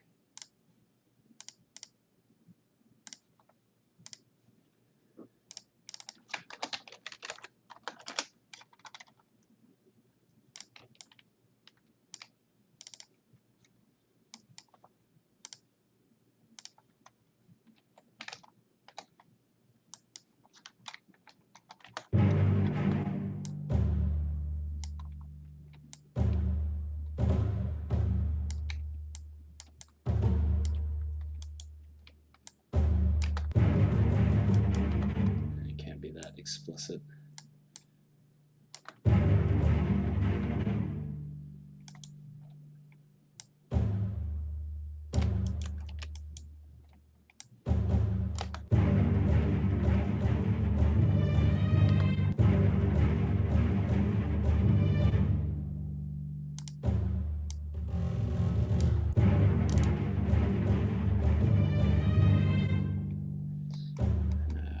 I don't know.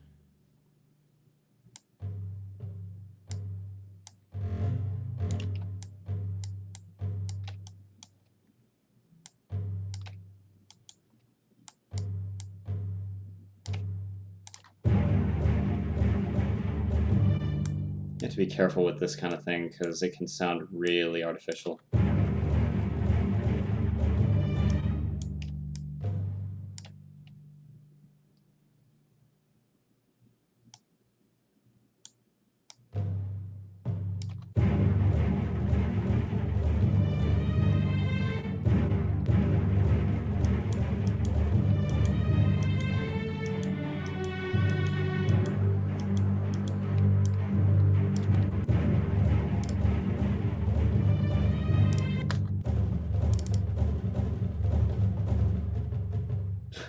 That sounds kind of interesting.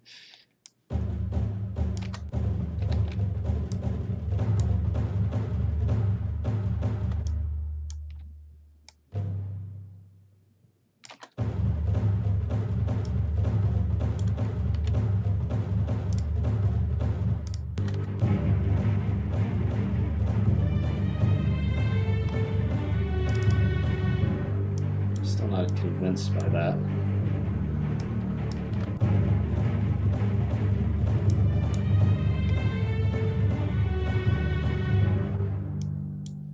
Also a handy tool is you can like humanize stuff and it randomizes the timing and volume.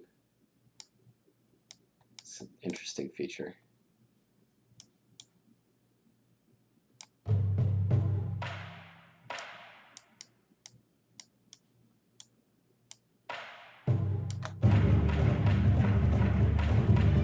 That sounds terrible.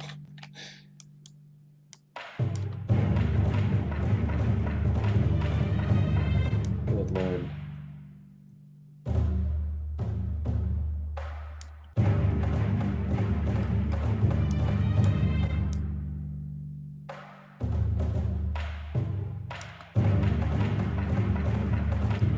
Why does it sound like that?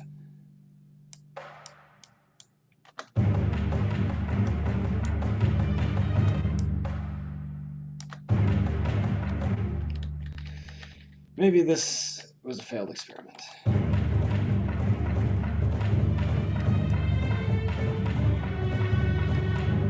Something there, but it sounds bad. No. I don't know. It really is just like what sounds good.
interesting.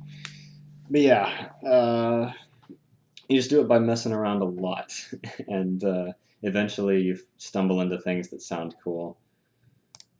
Um, and the things that sound good, you remember those for later.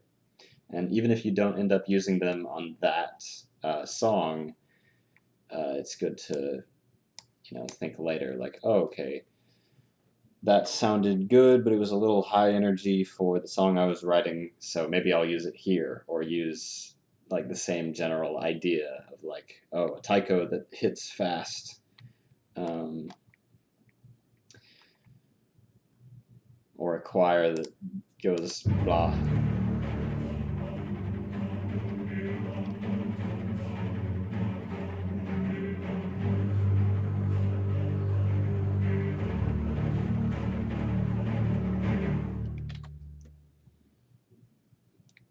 One thing that I tend to do way too much is just repeat something for like a measure. Like, oh, we have this line. Just just play that entire line, and then it kind of just loops back into itself, and you don't really have a way to continue. That's something I did a lot in my older songs. I'm trying to learn from the Dark Souls composers are really good at not doing that. So I'm trying to figure out like what are the different techniques that they use. I really need to look at the sheet music for one of their songs again and see like what techniques they use. But yeah, that's most of it. Taking a composition course was really useful. Just having someone else to bounce ideas off of, and for them to tell you, you really need to develop this part, or you really need to work on your harmonics. Uh, I don't know if you can hear that, but someone is playing music outside the window. But yeah, you really get a feel like this is a completely different kind of song. Have like very atmospheric.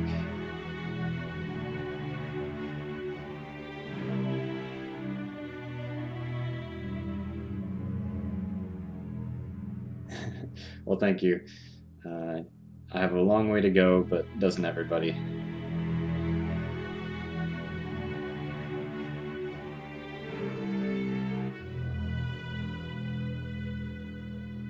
Yeah, you just kind of get a sense like, oh, okay, I want something that's really soft and light. So you can either search for like a synthesizer that does that well. You can use a classic instrument that does that well. And of course, you can always ask people who might know what they're talking about, like, hey, does this sound right? Or does this sound terrible?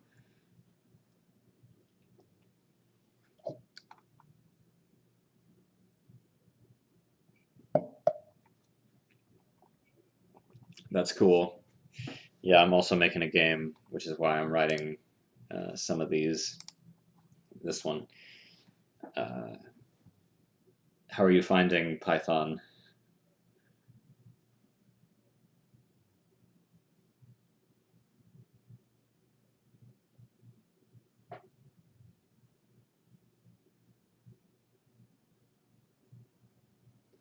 Python is a really nice language. It lets you basically write English and it'll be valid code.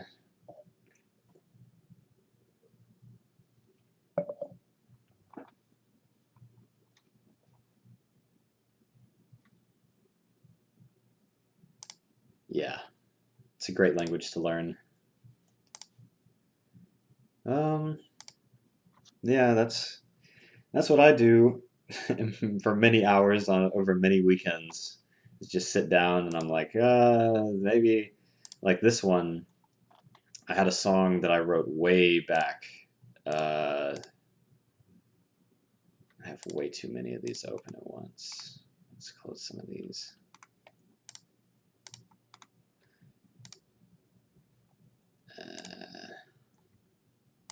It was like you'll probably hear the drop in quality, but it's like okay, no, not there.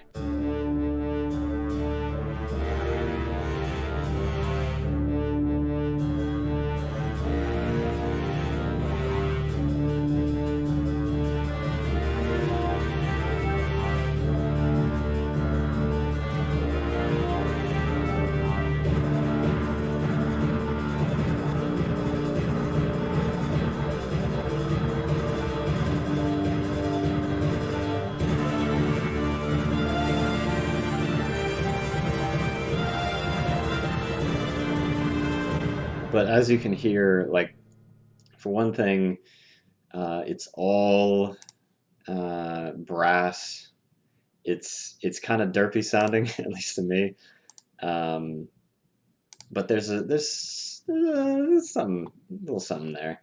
So right now I'm trying to rework it, and I don't know if I've learned anything, but this is what I kind of have right now.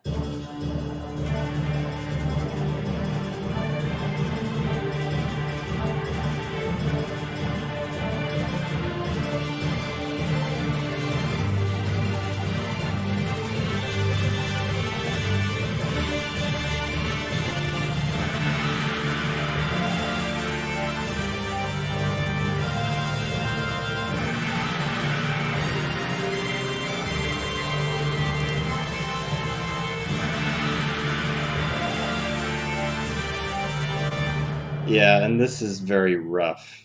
I really, it's hard to hear the, like, if you just listen to this. Wow, that sounds terrible. Let me see if I can. Really struggling with getting the cello to sound right.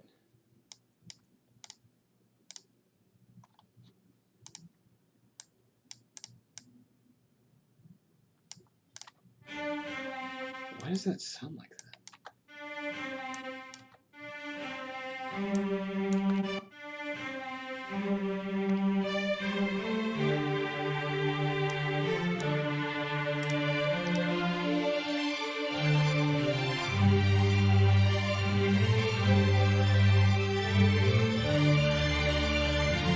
And of course, this violin stuff is just nonsense. No one would be able to play this unless you had, I guess, people like one violinist does this and then the other violinist does that.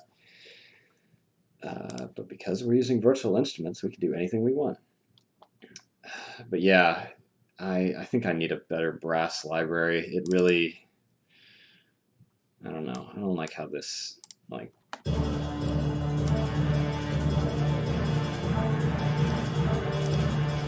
and also that's kind of a derpy, there's da da da da da da. Yeah, lots of stuff to work on, lots of stuff to mess around with.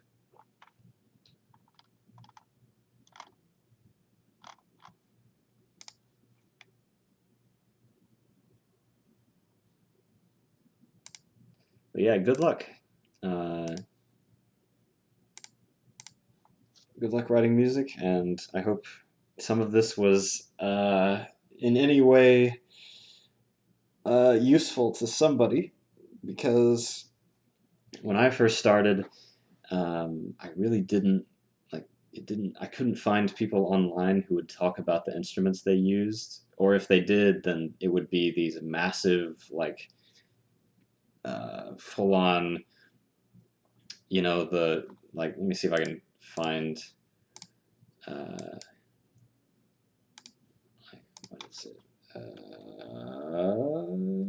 Chris. What is it?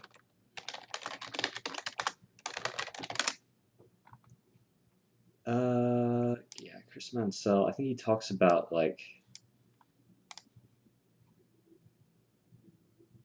Oh, I can keep going, Elox. If you have any questions, ask him, because the whole point of this, and I think I might do this occasionally, is just to spread some some wisdom and some information that I found really hard to find when I was just starting out. And I think maybe it's Chris Velasco. He talks about working on Mass Effect.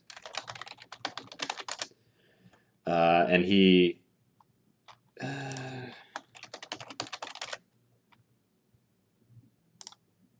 talks about some of the instruments he uses.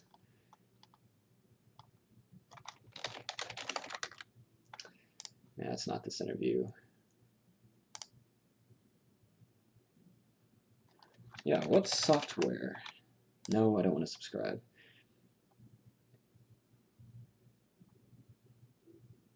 Record own proprietary sample libraries with orchestras and choirs. Yeah, I'll get right on that.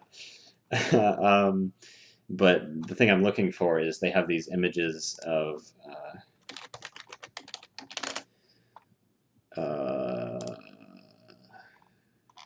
no. Yeah, these things. These the things with all the wires coming out of them where you like build your own instrument, and that's a little beyond my pay grade. I don't understand how to make instruments that sound really good. So I will settle for buying like let's see, how much does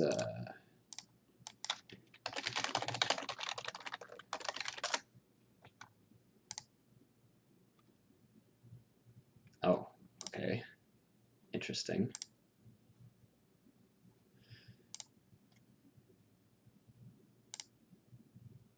Like they have this composer cloud thing. Actually, why am I showing you East West? Don't use East West. I'm sure they have some nice instruments. I think their percussion is really good, but they are definitely an older instrument pack. Um, let's see.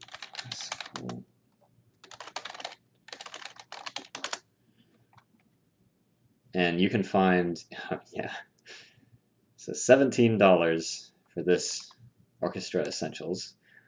Maybe it sounds good. Yeah, some of them have like loops. I'll let you know my opinion on loops. I used them a lot when I was just starting out because it was an easy way to make the instrument sound good and have something interesting to use. I think there are a lot of soundtracks out there that use loops for various reasons. Either it's they have too tight of a time frame and they really need to like get something out for a TV show or something, so they throw in a loop instead of writing something original, and then they just kind of write around the loop. Otherwise, like some video games soundtracks use loops. I think Bastion's soundtrack actually uses a lot of loops, and Lisa the Painful uses I think almost exclusively loops. So you can definitely write that like that as long as you're aware. Um, there will be other songs that sound exactly the same because they use the same loops that everyone uses because they sound good. So I try to stay away from that. And yeah, I wonder, what does this one sound like?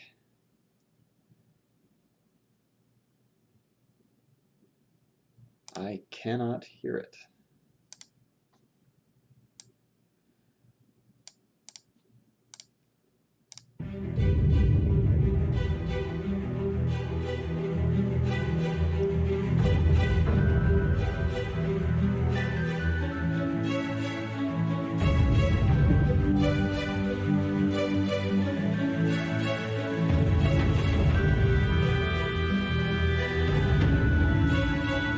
So that sounds all right. It sounds better than all right. It sounds great. And if you're on a budget, stuff like this, there are videos. Let's see. There's one that I really like. Best.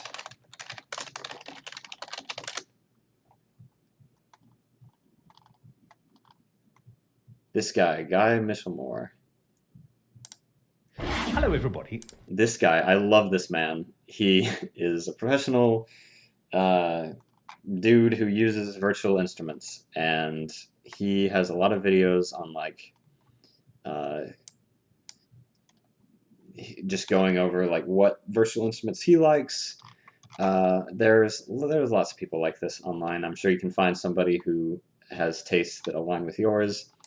To me, this does sound a little cheap. So uh, just because I can afford to like look at what is it? What is it again? To look at libraries like Cinematic Studio Strings. Those are a little bit more pricey.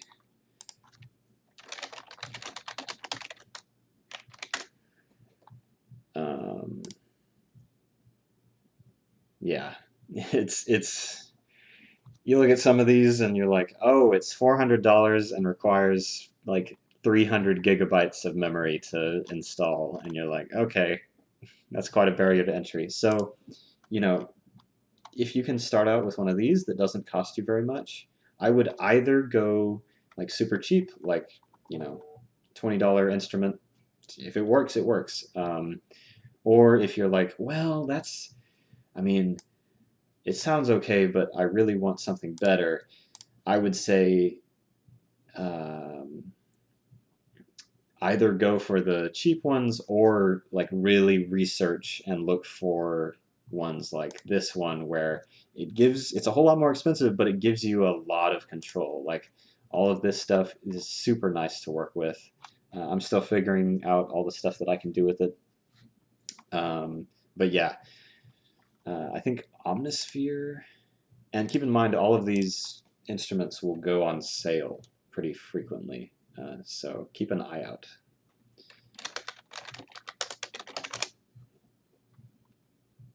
Yeah, yeah. Uh, I think I got Omnisphere for like half off during some summer sale, but even that, like, it's over $200. So really do your research before you buy one of these things, because if you go ahead and buy it, you're gonna really need to do a lot with it to get your money's worth. But yeah.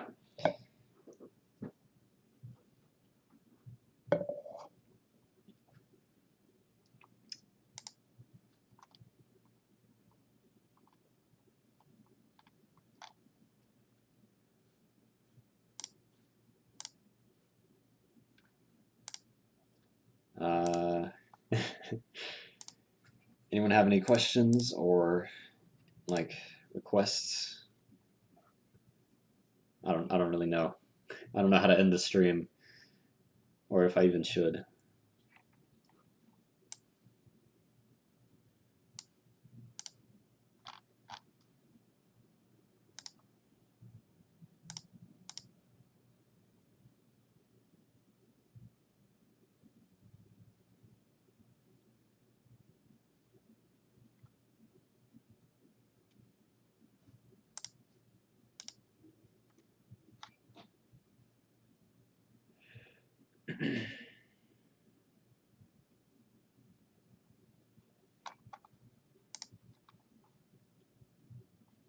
Well, if nobody has any questions, uh, thanks for swinging by.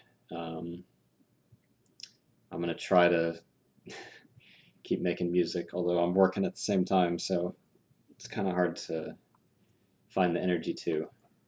But yeah, the main thing is I find this fun, and I think about like, oh, what song do I want to make next? Just on my own, without you know feeling like it's a chore or work. And that's really the thing that lets me put as much time and energy as I do into it. And really, when you can do something creative for yourself, that's the ideal situation to be in. Thank you. Uh, I've been considering doing another Germa related remix, or not remix, but reimagining of a song. So maybe I'll get another video that I can post to the Germa Reddit and get tons of people to come uh, like it. Of course, it would have to be something that I actually wanted to make. So, but yeah, thanks for stopping by and watching my, oh my god, how long have I been streaming? Jesus. Okay. Yeah. Y'all take care.